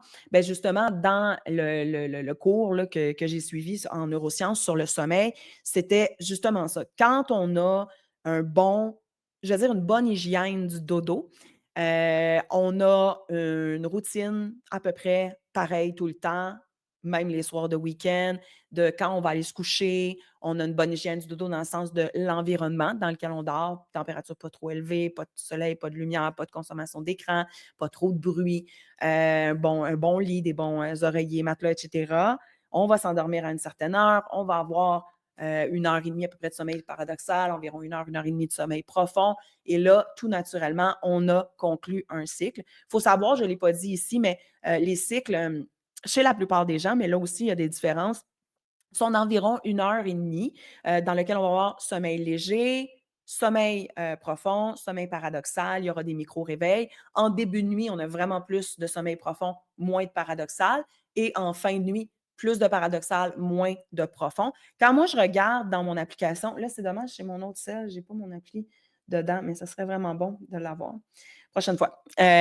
On peut voir vraiment dans les détails de ton sommeil, quand tu as une montre intelligente qui track la nuit, qu'est-ce que tu as vraiment eu comme sommeil profond, qu'est-ce que tu as eu comme sommeil paradoxal. Et là, on va voir qu'il y a des cycles comme ça. Ensuite de ça, dans un bon cycle bien installé, au bout de ton, là, je vais faire un petit calcul vite, vite. Dans mon cas, c'est 7 heures de sommeil que j'ai besoin, 7 fois 60, 420 divisé par 90. Donc, au bout du 5e cycle de sommeil, là, on aurait terminé notre nuit selon ce que notre corps a besoin et intuitivement, il va se réveiller. Par contre, qu'est-ce qui fait qu'il se réveille en tant que tel? C'est un boost de cortisol. Donc, on va avoir un boost de cortisol qui nous permet de sortir de l'état de dormance englué dans lequel on est. Et d'ailleurs, normalement, quand ça se fait sans le réveil et que c'est pas de l'insomnie, que c'est pas autre chose qui nous a réveillés, on n'est plus dans le sommeil profond. D'abord parce qu'on a eu du sommeil profond plus au début de la nuit, mais aussi parce que c'est quand on aura fini un sommeil léger que on va glisser doucement vers un réveil avec l'aide du cortisol pour nous sortir de là. C'était pour ça aussi que je disais tantôt par rapport à la caféine, mieux vaut pas prendre de café peut-être dans les 60-90 minutes tout de suite après ton réveil, surtout si tu as tendance à être une personne stressée, que tu as des troubles reliés à ça, par exemple résistance à l'insuline, cortisol élevé, troubles anxieux, etc. Parce que déjà, c'est un boost de cortisol qui t'a réveillé. Fait que là, si tu prends de la caféine, tu sais, ça a tendance à booster vraiment le cortisol. C'est trop un peu et ça te part une journée dans la résistance à l'insuline. Paralysé dans le sommeil, ça fait tellement peur. Oui, je sais, c'est vraiment c'est pire sensation. Ah, que j'ai ça. C'est vraiment dégueulasse. OK, j'ai pas mal répondu à toutes les questions. Je vais continuer avec, le dernier sujet que je voulais aborder qui était, les rêves puis, leur lien avec l'évolution de l'être humain. Puis ensuite, je vais répondre à quelques questions que j'avais, préparées, qu'on m'a déjà posées sur le sujet du sommeil et je vais, faire des pistes de réflexion et des exercices. Est-ce que c'est possible d'avoir des nuits de sommeil adéquates malgré je comprends pas ton mot sommeil? Je comprends pas ton mot. Mais merci pour le bracelet d'équipe. Je sais pas ce que c'est. Ça fait plaisir, Xavier. OK, donc je vais prendre une gorgée, c'est ça que je vais faire.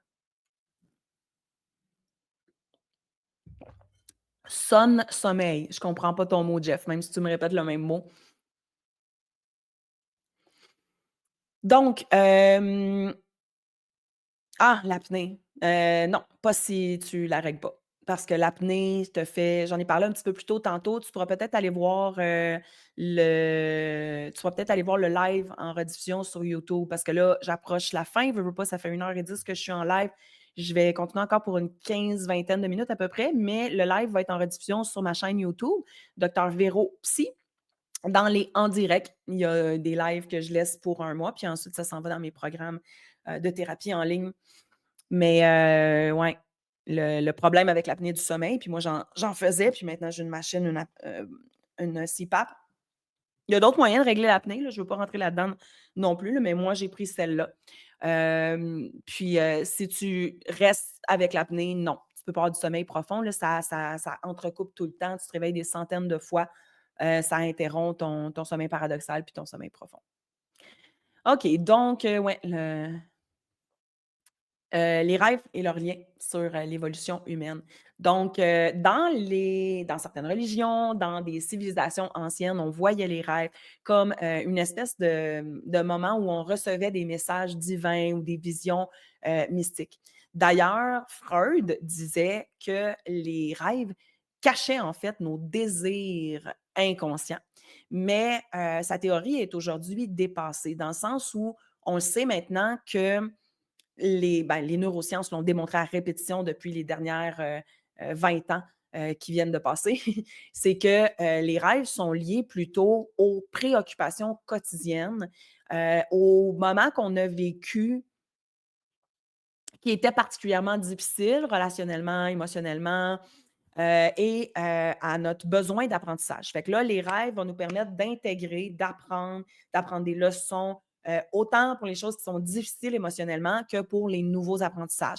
Aujourd'hui, dans ce live-là, j'ai moins parlé du sommeil profond, même si on pense que j'en ai parlé, j'en ai vraiment pas parlé là. Un prochain live sur le sommeil et le cerveau que je vais faire va être à propos vraiment du sommeil profond. Je vais expliquer plus en détail pourquoi caféine, alcool, apnée du sommeil, insomnie, de réveil fréquent durant la nuit détruisent le sommeil profond, puis en quoi ça a des impacts sur les apprentissages, les fonctions cognitives, quelles qu'elles soient, et même le développement de maladies plus tard comme l'Alzheimer. Ce sont des nouvelles découvertes en neurosciences qui sont vraiment, vraiment fascinantes et qu'on peut changer dès maintenant que tu ailles 20 ans, ben, d'autant plus si tu as 20 ans, mais même à 30, à 40, à 50, on peut commencer à faire des changements dans notre qualité de sommeil et enfin gagner en sommeil profond pour vraiment notre santé physique, notre santé cognitive, donc vraiment, tu sais, les fonctions du cerveau et notre santé émotionnelle et relationnelle.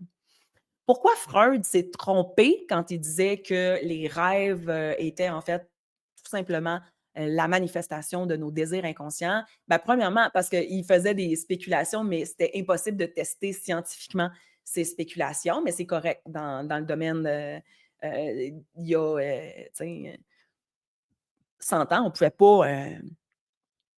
pas tester nos théories avec la neuroscience comme on le fait aujourd'hui.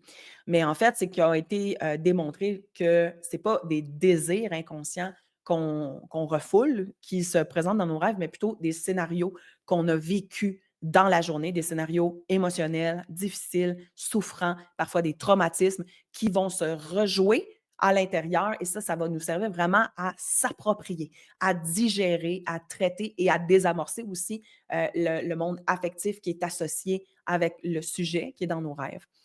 Parfois, on va rêver, c'est tellement drôle des fois comment, parfois tu vas rêver à, attends, je vais essayer de prendre un exemple là. Bon, toi qui, rentres dans un magasin, puis qui vole quelque chose, puis que là, la police se met à te courir après, puis là, tu cours, tu cours, tu cours, tu cours, puis là, dans tout ton rêve, tu finis par tout lâcher derrière toi, puis là, finalement, tu tombes dans le trou, puis là, tu te blesses vraiment, puis là, la police te rattrape, puis te met en prison. Puis là, tu fais comme: «Oh, mais j'ai pas rêvé, j'ai pas vécu d'affaires de vol, de police, de me blesser, de voler dans un magasin. J'ai rien vécu de ça aujourd'hui». OK? Fait comment ça que mon cerveau a mis ce scénario-là autour de ce que j'ai vécu?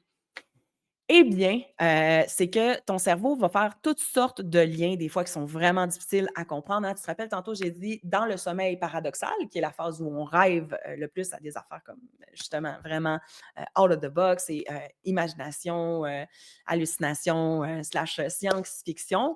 Ben, ton cerveau va mettre un scénario X, Y, Z autour d'un vécu émotionnel. Fait que peut-être qu'au boulot, tu as à vraiment rendre, des rapports ou, des documents très rapidement, puis là, les clients sont vraiment pas contents. Ton patron, il est tout le temps sur ton dos, tu es stressé, stressé, stressé, stressé, tu travailles de plus en plus fort, tu reviens chez vous, tu travailles encore, encore, encore. Puis là, tu es rendu à envisager, là, de lâcher ta job parce que ça te fait trop souffrir puis tu te sens pas à la hauteur. Mais ton cerveau va avoir mis le scénario que j'ai décrit dans lequel il y a l'autorité qui court après toi pour te punir, que tu es pas à ta place, tu es comme un imposteur, que tu vas te blesser, que ça va te faire très mal. Fait que le monde affectif que tu vas avoir vécu, par exemple, au travail, va avoir été reproduit dans un autre scénario. Et là, des fois, c'est tellement, tellement drôle comment on peut faire des liens. Exemple, des fois, tu vas avoir écouté une série dans la soirée, puis il y avait un épisode où que le gars, il volait dans un dépanneur, puis là, il s'est fait pogner par la police et tu vas, avoir manqué 2 marches dans l'escalier, tu as passé vraiment très, très, très, très proche de te fouler la cheville en sortant de l'épicerie tantôt. Là, ton cerveau va avoir pris ces éléments-là. Fait que le stress que tu vis au boulot, puis le désir de lâcher, puis de ne pas te sentir à la hauteur et tout ça, avec une scène que tu as regardée dans un film, avec le fait que tu as passé proche de te péter la marboulette dans les escaliers et va tout avoir essayé de processer ça. Des fois, ça fonctionne. D'autres fois, évidemment, le sommeil, c'est pas une thérapie qui guérit tout, puis tout est digéré parce que tu y as rêvé la nuit. Mais c'est intéressant de s'y intéresser, de s'y pencher et de voir en quoi notre cerveau essaye de digérer ça. Et c'est pour ça que, premièrement, il y en a pas de livre que j'aime sur l'interprétation des rêves. Oublie ça, oublie ça, oublie ça, oublie ça, oublie ça, oublie ça. Ça peut être intéressant dans le sens de, en tout cas, je te ferai pas croire que j'aime pas ça du tout parce que c'est comme on se prononce sur un rêve veut dire quoi. Mais tu peux pas dire un rêve veut dire quoi. Check l'exemple que je viens de te donner là, que tu vis au boulot, que tu as vu une scène dans le film, puis que tu as passé proche de te faire du mal dans les escaliers. Il y a aucun livre qui va pouvoir t'expliquer ça. C'est comment ton cerveau a interprété ce que tu as vécu émotionnellement. Il y a que toi qui peux l'interpréter. Maintenant, ce qu'on peut faire, puis que je trouve vraiment intéressant, moi, quand je faisais encore la psychothérapie en individuel, on faisait vraiment ça souvent avec mes patients. Il y avait un cahier à côté du lit dès qu'ils se réveillaient, soit en plein milieu de la nuit après un cauchemar ou au matin en se réveillant. Écris, écris, écris, écris, écris un maximum de détails ou sinon enregistre-toi vocalement. Et là, on va l'analyser ensemble. Et là, toi, tu vas me dire comment tu t'es senti, qu'est-ce que tu penses que ça veut dire. Et moi, je vais apporter d'autres choses que peut-être tu n'as pas vues, mais en fonction de toi. Il n'y a que toi qui peux interpréter des rêves dans la vie. Il n'y a aucun livre qui va pouvoir te dire quoi veut dire quoi. Ok, tu sais, peut-être que dans l'inconscient collectif, on voit le serpent comme un élément sexuel, exemple, mais que toi, les serpents, tu es terrorisé de ça, puis qu'il y a un gars qui vient de déménager dans ton secteur qui te terrorise, puis tu rêves à un serpent qui t'étrangle cette nuit, ça n'a rien à voir avec l'élément qui va être écrit dans le livre. Fait qu'en tout cas, là, j'ai l'air un peu frustrée. Ben, je le suis un peu. Ça me dérange quand les gens euh, disent des faussetés, fait que ce soit dans les livres ou dans les réseaux sociaux, puis tout ça. Ouais, les rêves prémonitoires. Si tu veux, Xavier, je vais y revenir à ce sujet-là parce que c'est intéressant. Hem Et je veux pas trop me prononcer là-dessus. Mais, comment je pourrais répondre pour répondre assez rapidement sans botcher des informations importantes? Hem Je vais dire ceci, avec ce que j'ai enseigné aujourd'hui par rapport au sommeil paradoxal et comment le sommeil nous permet de digérer différemment les informations, qu'on a vécues, les souffrances émotionnelles, ça nous permet d'anticiper ce qui va se produire et ça affecte aussi notre manière de percevoir et de se comporter. Donc on peut faire un lien comme ça. Je ne veux pas trop rentrer dans les détails, je vais y revenir dans un autre live sur le cerveau et le sommeil. C'est vraiment une super bonne question. Je vais la noter avec la question du cannabis aussi. Mais je sais qu'il y a des gens qui ont déjà rêvé mot à mot, scène à scène, détail à détail, quelque chose qui s'est passé dans leur vie après, une semaine après, un mois après, une journée après. Je peux pas te l'expliquer. C'est pas du domaine de la science ou de la psychologie que moi, je suis en mesure d'expliquer. Puis même si j'ai un côté spirituel, j'ai des croyances puis tout ça, vu que je suis psychologue, que j'ai une obligation déontologique quand je me présente ici dans, un live avec le nom de Docteur Véro Ménard, psychologue, je veux pas m'avancer sur des choses qui sont pas de mon expertise. Mais ça veut pas dire que j'y crois pas non plus, mais tu sais, je m'avancerai pas là-dessus trop non plus, mais quand même. Oui, je sais, tu l'as dit plus tôt, Audrey, que tu avais rêvé que tu étais tombée du ciel. Ce qui est important avec le tomber du ciel, c'est ce qui se passait avant, ce qui se passait après, mais surtout, surtout, surtout, comment tu t'es sentie. Fait que là, je ne ferai pas l'analyse de tout ça live avec toi parce que là, on parle de quelque chose qui serait de l'ordre de la psychothérapie, mais c'est sûr que ça décrit quelque chose que tu as vécu. Fait que oui, le rêve fait peur, mais il est probablement juste le reflet de quelque chose qui te fait très, très peur aussi dans ta vie. Par exemple, de perdre pied, de perdre contrôle, de te faire du mal, d'autres fois, il y a des gens rêvent qu'ils tombent du ciel, puis qu'ils volent, puis qu'ils se sentent hyper, hyper libres. Ça ne sera pas du tout la même interprétation. Je vais juste prendre en note. Oui, je sais, Xavier, mais je le dis quand même pour que les gens comprennent là, que je suis pas. Je suis une scientifique vraiment, vraiment appuyée puis qui fait attention à mon code de déontologie, à mon ordre, à ce que j'ai le droit de faire dans les limites de ma profession. Puis en même temps, je suis un être humain aussi, hein, qui a des croyances, qui a une spiritualité. Je fais juste pas rentrer là-dedans dans les réseaux sociaux parce que je continue de porter mon titre quand que je me présente sur les réseaux sociaux. Fait que je dois faire attention à ce que je dis, tu sais. Donc,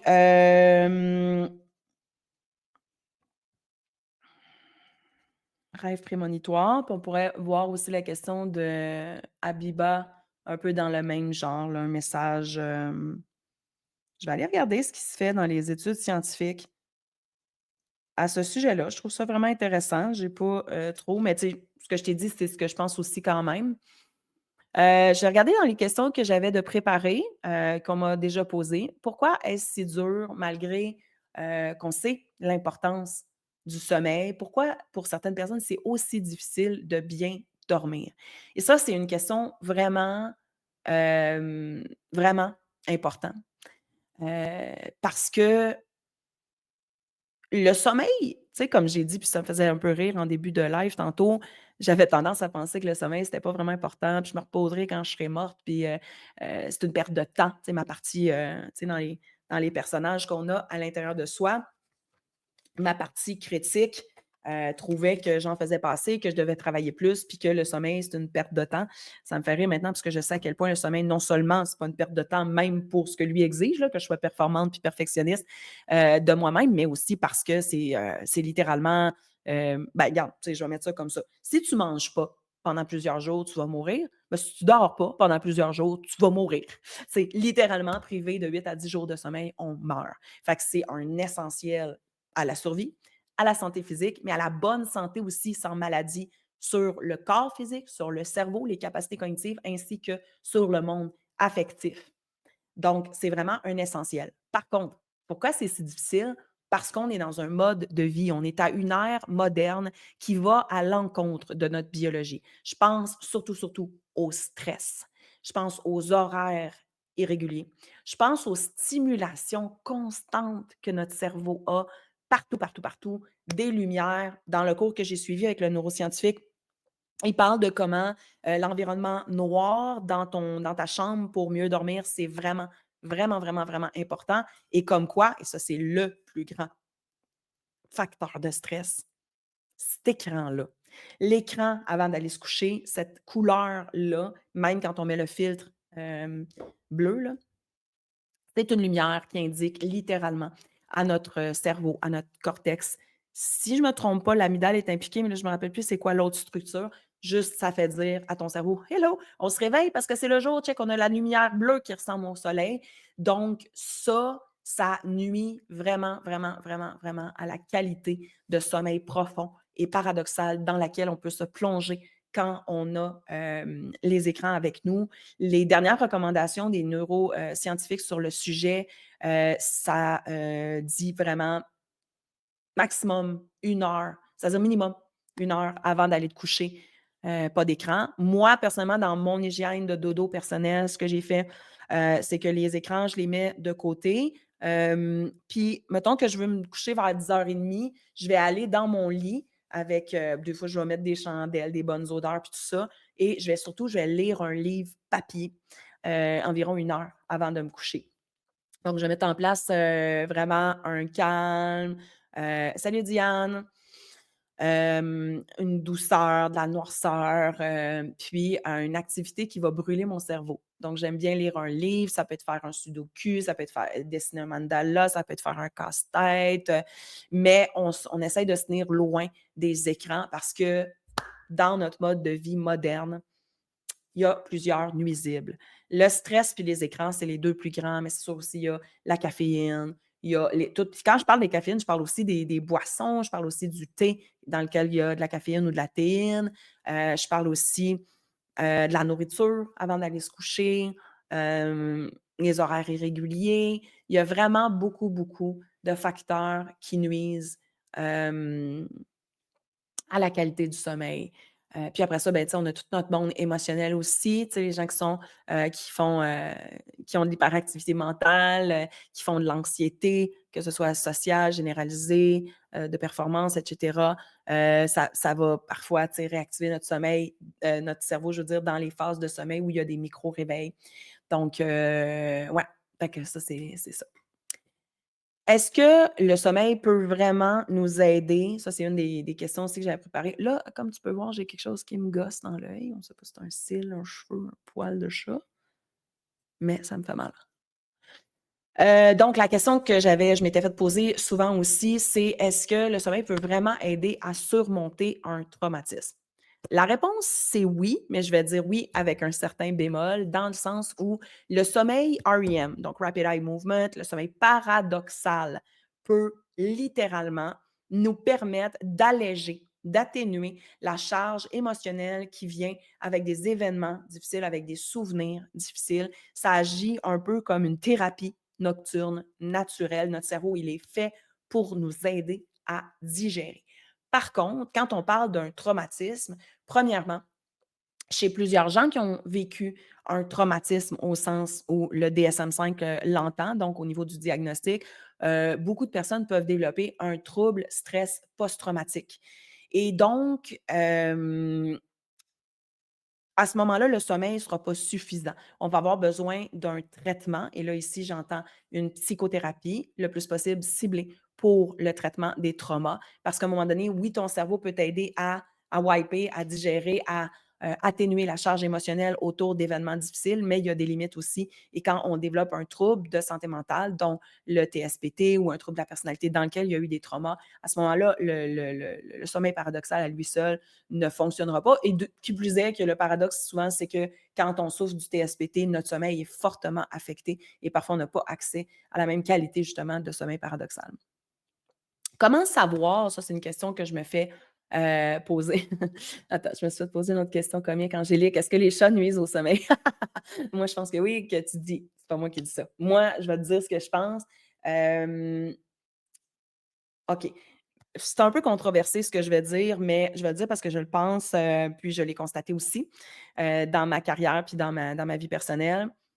Toute autre, personne ou être vivant qui est dans ta chambre pendant que tu dors va affecter ton sommeil. D'abord, un conjoint, une conjointe, une amie, un enfant ou un animal qui dort dans ta chambre n'aura jamais, jamais le même rythme de sommeil que toi. Impossible. On a parlé tout au long, tu sais, je ne sais pas si tu es nouvelle sur le live en ce moment. Si oui, tu iras voir peut-être le début du live dans la rediffusion sur YouTube, dans mes directs. Je regarde ma montre intelligente parce que je la porte dans le sommeil et je vais avoir, dans mon cas à moi, je suis maintenant une couche tôt. J'ai besoin de 7 heures, 7 heures et demie de sommeil environ. J'ai des cycles d'environ 1 heure et quart. J'ai sommeil paradoxal qui embarque plus tard dans la nuit, sommeil profond, je fais environ 1 heure et demie. Bon, moi, j'ai un super sommeil. Ça, c'est mes cycles à moi. Mes cycles font 1 heure et quart, sommeil profond, paradoxal, léger, réveil, blablabla. L'autre personne qui est à côté de moi ou l'animal qui est à côté de moi, c'est impossible qu'il ait les mêmes rythmes, là. Il y a tellement de différents paramètres, en plus que nos rythmes de sommeil sont affectés durant la journée, qu'est-ce qu'on a consommé, le stress qu'on a eu, l'heure qu'on s'est couché, les écrans, blablabla.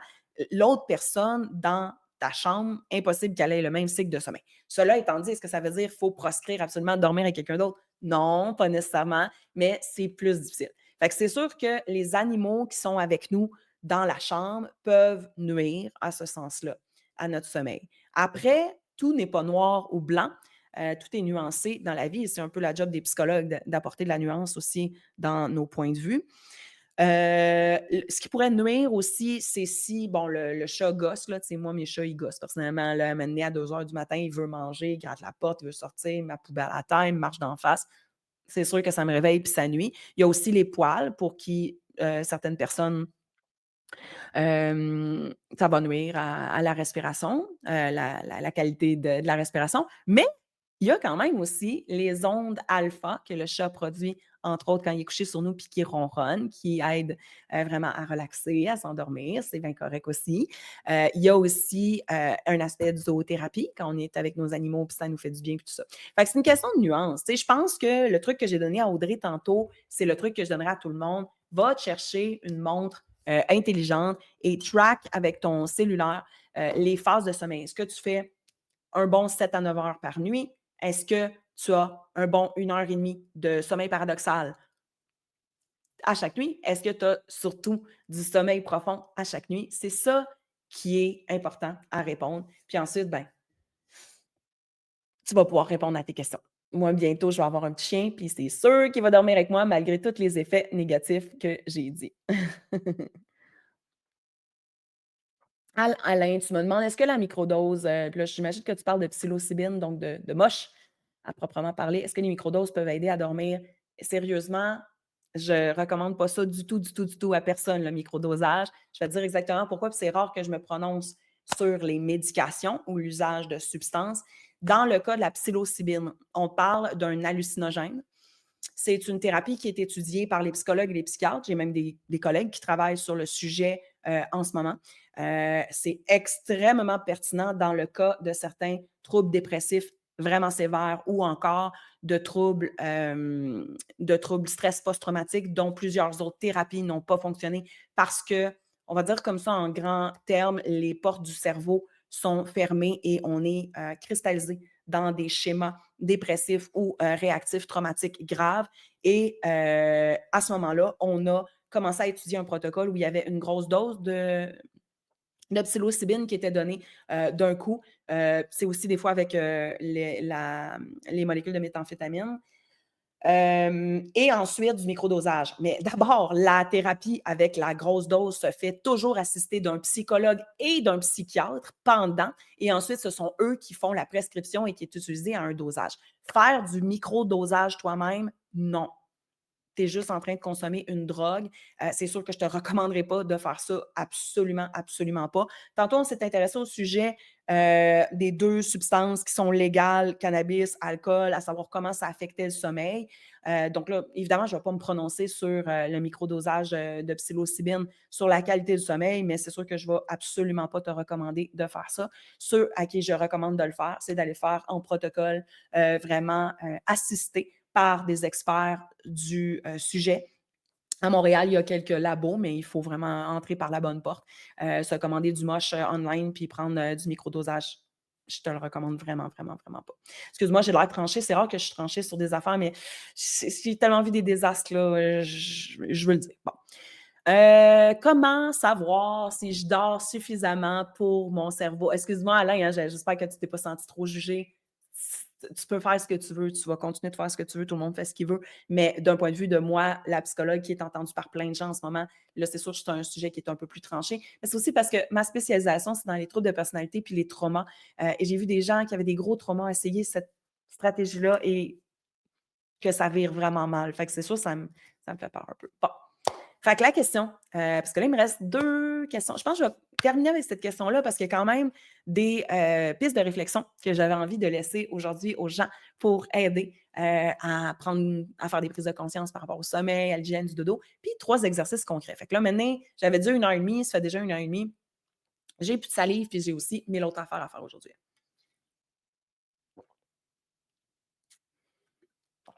Mon livre sur le TPS, j'ai pas la date encore, Caro. C'est avec les éditions de Mortagne. Il est presque parti en impression. Ça va être quelque part en avril. Il va être disponible sur toutes les plateformes en ligne et les librairies. Il va être disponible aussi sur mon site web si-tu-savais.com. Et je me croise les doigts de toutes mes forces de pouvoir en faire une version audio, laquelle ça serait moi qui ferais la voix d'ailleurs. Fait que ma dernière question à laquelle je veux répondre, c'est comment on fait pour savoir si on dort assez pour notre cerveau? Parce qu'on a vu au cours du live, ce que j'ai expliqué, c'est que notre cerveau va avoir des différents besoins qui se situent normalement entre 7 heures à 9 h 30 de sommeil et que on a, selon le cours en neurosciences que je viens de suivre, 3 différents profils de gens. On peut aller se coucher un peu plus tôt, un peu plus tard, vers les 11 heures, minuit, puis on a littéralement des gens qui sont des oiseaux de nuit. Et contrairement à ce qu'on pensait avant, c'est pas vrai que c'est mauvais, puis c'est pas vrai que quelqu'un qui s'endort juste à 1 heure du matin, il faut absolument qu'il change son horaire. J'ai vu des gens de 40 ans, 50 ans, que ça faisait 20 ans qu'ils essayaient de lutter contre leur cycle.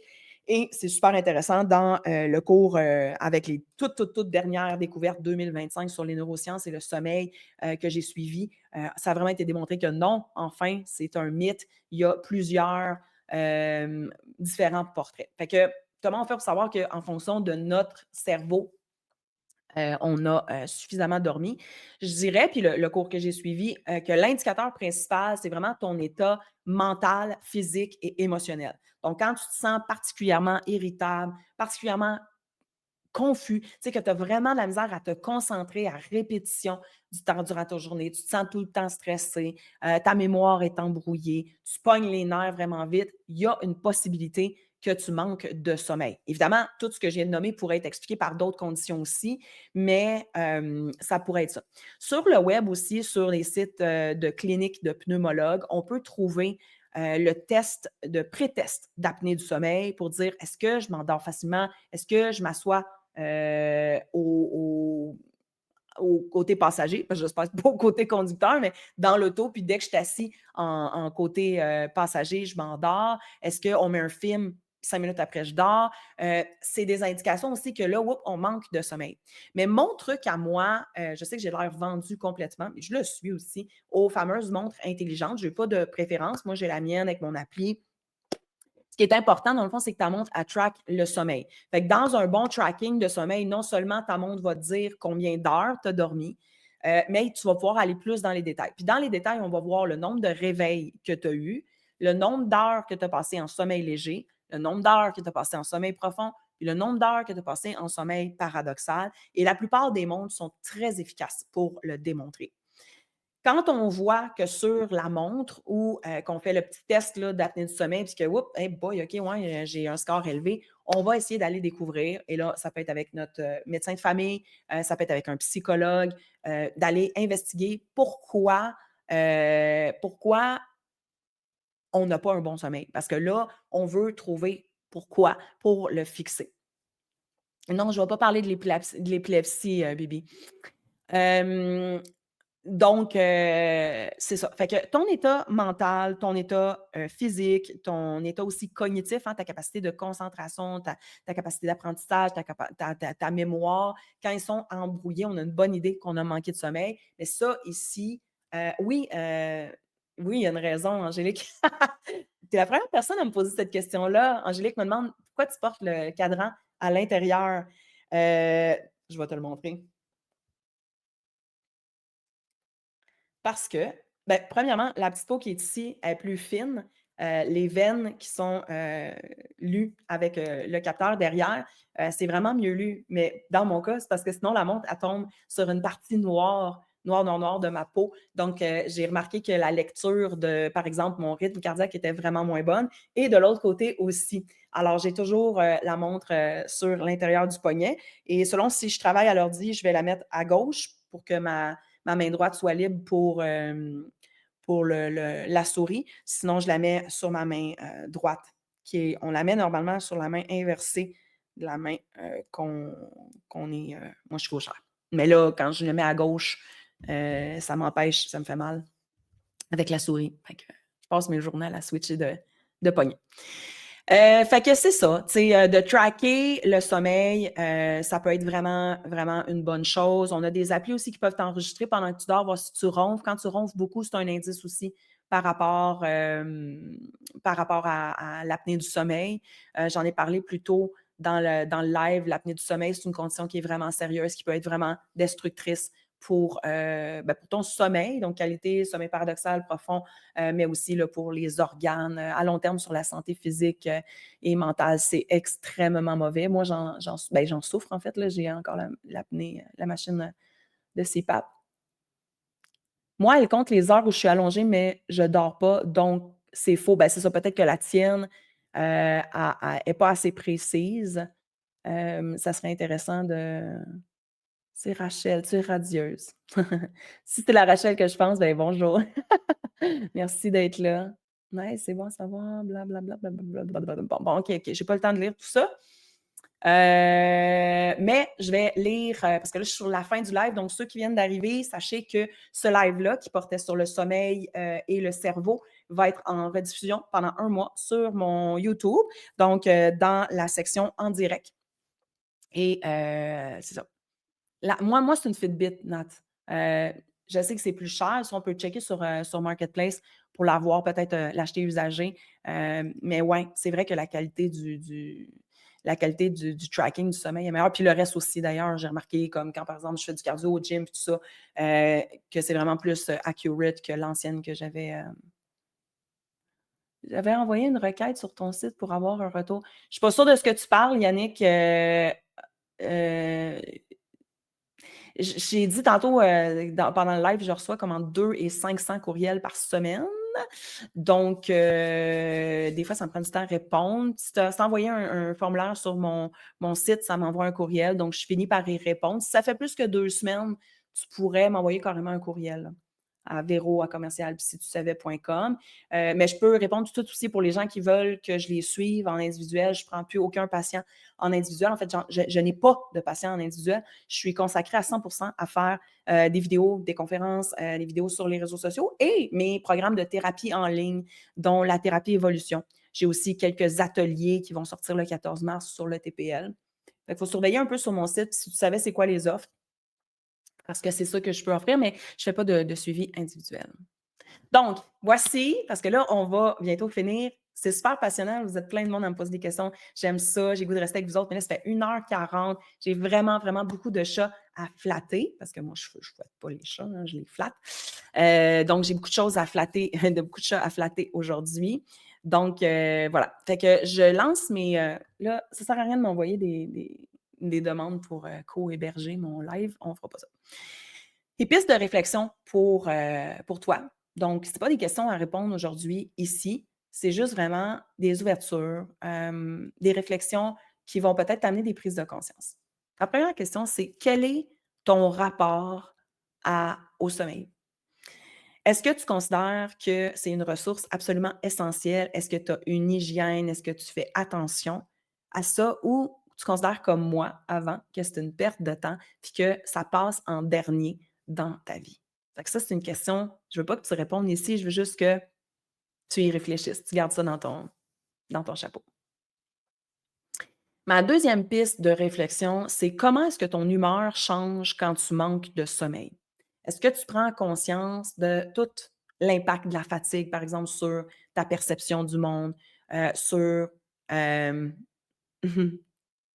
ah, ça, c'est Julie Christine. Salut Véro, je t'aime Véro. Bon, tu t'ennuies. Ben, je suis là, fait que bonjour. Hem, ouais, prends-tu conscience de l'impact de la fatigue sur tes relations et ta perception du monde? Est-ce que tu arrives à le voir? Puis c'est sûr que ça fait partie de mes exercices que je vais laisser à la fin, de ce live-là parce que, je pense que c'est ça. En fait, c'était ça l'ingrédient essentiel aujourd'hui, ce que je voulais, c'était transmettre cette sensibilité-là, cette prise de conscience à quel point notre sommeil est important et affecte notre santé physique, mentale et relationnelle aussi. Ma dernière question réflexive que je te dépose, c'est quel petit changement pourrais-tu tester à partir d'aujourd'hui pour voir une différence dans ton bien-être mental, mais global aussi? Une meilleure routine, un environnement, une journée plus structurée, lâcher les écrans 1 heure avant le dodo, pas manger 3 heures avant le dodo, pas boire avant le dodo. Il y a toutes sortes de choses qu'on peut mettre en place. Il y a des gens qui sont ici, sur YouTube, sur TikTok, qui sont dans mon programme de thérapie évolution. Si c'est le cas, va voir le module, la quête 11 qui est sur l'hygiène de vie. Il y a une vidéo d'1 heure sur le sommeil, puis j'ai fait un exercice qui s'appelle «Ma routine du dodo», tout ce qu'on peut mettre en place pour commencer à améliorer cette routine-là. Après ça, sinon pour les gens qui sont dans le live, qui ne sont pas nécessairement dans mes programmes là, il y avait 3 exercices que j'ai envie de léguer, de laisser avant de partir. Le premier, c'est le journal du sommeil, journal du dodo, journal des émotions, appelle-les comme tu veux, mais mets dans un cahier ton heure de coucher, ton réveil. Comment tu te sens direct au réveil? Puis comment tu te sens en fin de journée? Essaye dans ce journal-là d'observer tes tendances. Est-ce que quand tu te couches plus tôt, hop, je suis un peu plus calme, je me réveille toute seule, je suis moins fatiguée, je suis plus concentrée, je me rappelle plus d'affaires. Donc, le but, juste vraiment de commencer à tracker, c'est quoi ton rapport au sommeil, puis c'est quoi que ça t'apporte ou que ça te fait comme tard. Just Another Dream. Docteur, ça porte un peu à confusion. Ben non, mon titre, c'est docteur. J'ai fait 12 ans d'études universitaires, dont 7 au troisième cycle au doctorat en psychologie. Donc, je suis docteur. C'est un titre qui a été très difficile à gagner et que je porte fièrement. Donc, je suis docteur en psychologie. Non, je ne suis pas doctorante. Une doctorante, c'est quelqu'un qui est en train de faire son doctorat. Quand on a le diplôme de doctorat, on devient docteur. Ensuite, ma deuxième expérience que, je te propose, donc je t'ai proposé un journal de tracking pour ton sommeil, pour tes émotions et le 2e, morceau que je te propose, c'est l'expérience du rêve lucide. Oui, c'est une fierté certain. Donc l'expérience du rêve lucide, c'est que chaque matin ou si tu te réveilles en plein milieu de la nuit, avec le même cahier, OK, qui devient ton cahier du dodo. Ceux qui sont dans mes thérapies savent à quel point j'aime les cahiers puis que je fais acheter plein de cahiers au monde. Donc ce cahier du dodo, on va non seulement tracker quelle heure je vais me coucher, dans quel état, tu peux même mettre en tu sais, des détails sur ton environnement de sommeil, comment c'était, ton état émotionnel en te couchant, en te réveillant, en allant te recoucher le soir. Tu peux tracker, tu sais, s'il y a des changements que tu veux faire, par exemple, justement, le lâcher les écrans 1 heure avant le dodo, les tracker dans ça. Et je t'invite à vraiment aussi tracker, écrire vraiment en détail tes rêves dans ce cahier-là. Parce que plus tu vas faire l'exercice de noter tes rêves avec les détails et plus c'est comme un muscle que tu travailles et plus ton cerveau va s'en rappeler. Donc, d'abord, quand tu te réveilles en plein milieu de la nuit, souvent, ce qui va te réveiller en plein milieu de la nuit, un rêve intense, un cauchemar, etc., ça va être empreint de détails et d'émotions vraiment, vraiment, vraiment précieux que tu veux noter dans ce cahier-là parce que quelques minutes après t'être réveillé, il y a déjà beaucoup de détails qui s'en vont et là, tu tu perds quelque chose qui est intéressant pour l'interprétation de tes rêves. Mais aussi au réveil, donc dès le matin. Ah, merci, le mocassin au pied nu. Tu peux me dire «tu», par exemple, j'aime mieux «tu». Céline, quel sera le live de ce soir? Ben là, ici, en ce moment, au Québec, il est 2 heures de l'après-midi. Donc, je sais qu'en France, nos cousins en Europe, comme tu dis, mocassin, je crois qu'il est 7h30 le soir. Donc, en tout cas, bref, c'est pas le début du live, c'est la fin du live. Ça fait en fait 1h45 que je suis en live sur le sujet du cerveau et du sommeil. Donc, dès qu'on va raccrocher, YouTube va rendre disponible le live en rediffusion. Et tu vas pouvoir l'écouter, Céline. Donc, tu as juste à aller sur dans le fond, voyons, ma chaîne YouTube. Sur ma chaîne YouTube, Docteur Véro Psy. Tu peux le trouver dans les en direct. Il va avoir le direct en rediffusion. Donc, on parlait de sommeil et de cerveau. Tu es abonné? Bon, c'est cool.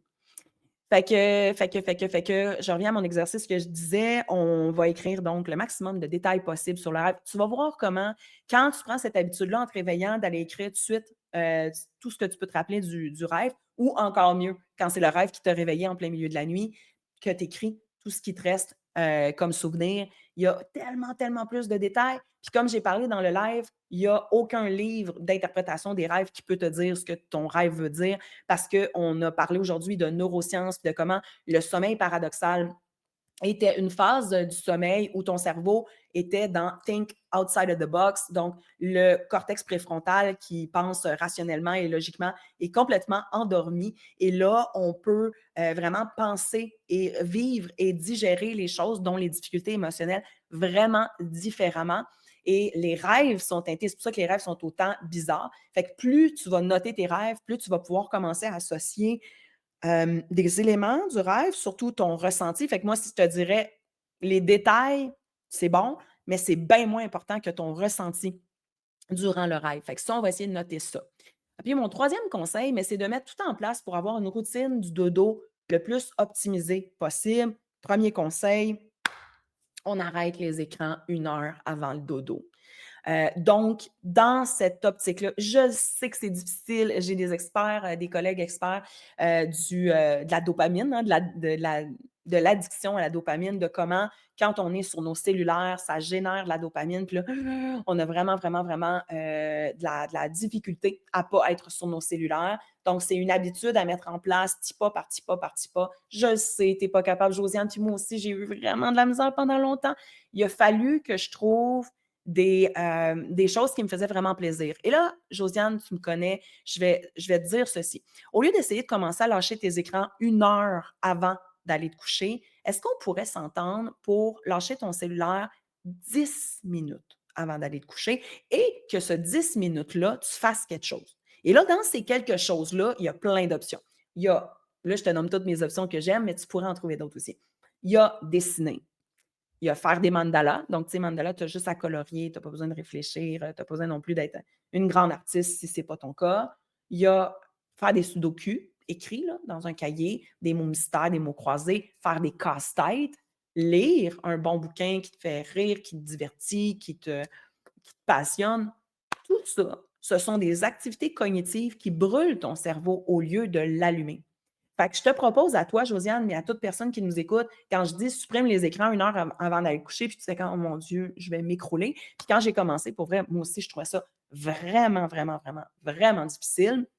J'ai commencé par des petits morceaux. Donc, un petit 10 minutes. Tu peux même faire le 4 semaines, 4 semaines de temps à 10 minutes avant d'aller te coucher. Tu fais un casse-tête ou tu lis quelque chose. L'important, dans le fond, c'est de faire une activité sans écran. Ça pourrait être aussi que tu médites, que tu fais du yoga, que tu vas prendre une marche, que tu mets de la musique sur le système de son, de la musique relaxante. La musique relaxante. Tu peux même mettre du hip-hop ou du death metal si tu veux, ça n'a aucun rapport. Mais quoi qu'il en soit, pas l'écran qui stimule direct dans ton cerveau pour faire croire à ton cerveau que tu dois te réveiller. C'est ça le problème, d'autant plus qu'il y a la génération de dopamine qui va se produire quand on est sur les écrans. Une autre chose dans une routine de sommeil optimisée, c'est le fait d'avoir une routine fixe. Dans le cours en neurosciences que j'ai suivi qui m'a amené à faire ce live-ci, Le docteur en neurosciences, nous amène des éléments vraiment importants qu'on ne pense pas, comme par exemple le fait que, mettons, toute la semaine, tu te couches super tôt, tu vas te coucher à 10 heures parce que tu travailles, puis tu as une super belle routine, tu te lèves tout le temps à 7 heures, blablabla. Puis là, le week-end, tu fais le party, puis là, ça dérape totalement, puis là, tu vas te coucher à 3 heures du matin. Ça, c'est vraiment nuisible quand même pour ton sommeil. La réalité, c'est qu'il y a beaucoup de gens qui le font, puis c'est bien correct, mais on va essayer au moins de reproduire les mêmes éléments de la routine. Donc, si, par exemple, tu lis toujours 20 minutes avant d'aller te coucher ou 1 heure avant de te coucher, même s'il est 2 heures du matin quand tu rentres d'une sortie avec des amis, puis normalement tu t'étais couché à 10 heures, prends ton livre puis va lire quand même 1 heure. Mets le même environnement de lumière tamisée, de température baissée, de pas d'écran, pour qu'au moins il y ait des éléments de ta routine qui soient répétés. Parce que cette routine fixe-là est vraiment importante et va augmenter graduellement de plus en plus en plus la qualité de ton sommeil paradoxal puis profond, là, qui sont les 2 phases de sommeil qu'on veut améliorer. Évidemment, si, on peut mettre juste une chose en place, on peut faire l'essai de la méditation ou de la respiration lente. Il y a, par exemple, sur YouTube gratuitement, je pense à la, cohérence cardiaque. Donc, on va vraiment tout simplement inspirer pendant 5 secondes, expirer pendant 5 secondes et comme ça, ou la respiration en carré. Donc, inspirer 4, garder 4, expirer 4, garder 4. Comme ça, c'est juste pour amener ton cœur à réduire puis vraiment calmer ton corps. Donc, tous les états dans lesquels tu vas te mettre pour te calmer, qui sont des états naturels. Donc, on essaie d'éviter l'alcool, les médicaments, sauf si c'est nécessaire puis c'est prescrit. Quand je vais revenir sur le sujet, parce que là, on est vraiment à la fin, hein, ça fait 1h52 que je suis avec vous.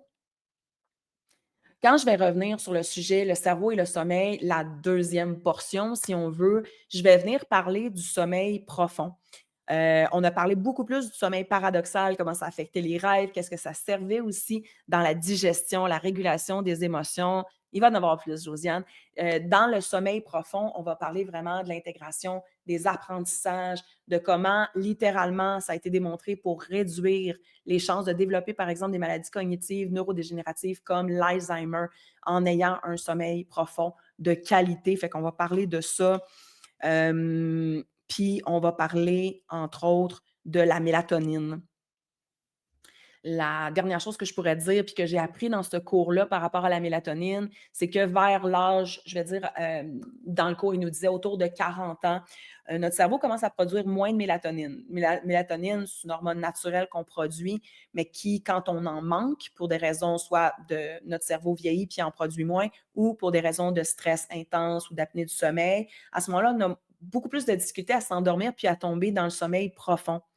Le problème, c'est que quand on prend de la mélatonine en ajout, donc en supplément naturel, le neuroscientifique expliquait que souvent, on va avoir des dosages de 5 ou de 10 milligrammes, alors que ce qu'on a besoin, c'est plutôt entre 0,5 et 3 milligrammes. Donc, pour ma part, moi, je prenais de la mélatonine avant. Ben, tout simplement, ce que j'ai fait, c'est que je coupe mes 5 milligrammes en deux. Fait qu'on va parler de tout ça dans le prochain live qui va être à propos du sommeil profond et du cerveau.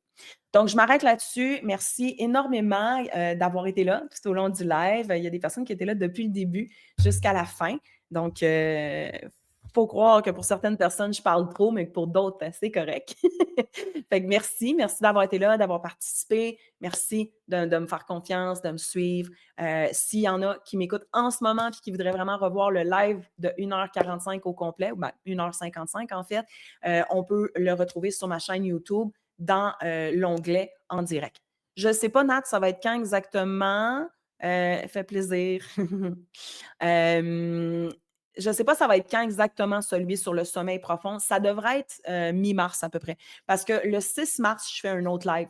Mais là, on est dans un autre sujet complètement. On est avec Brené Brown, une autrice et docteur en travail social incroyable et qui a écrit des livres comme La grâce de l'imperfection, Oser avec audace, L'Atlas du cœur, Dare to Lead, Braving Wildness, Braver sa nature sauvage. Tous des livres qui portent sur le courage d'être authentique, de se montrer vulnérable, et que, dans le live que je vais faire en particulier le 6 mars, ça va être spécifiquement sur comment on a tendance des fois à détester les gens, à les garder à distance, à haïr un groupe de personnes ou même à se rejoindre entre nous pour détester un groupe de personnes et comment on peut être plus connecté aux autres et bâtir des ponts entre nous et les autres plutôt que des murs.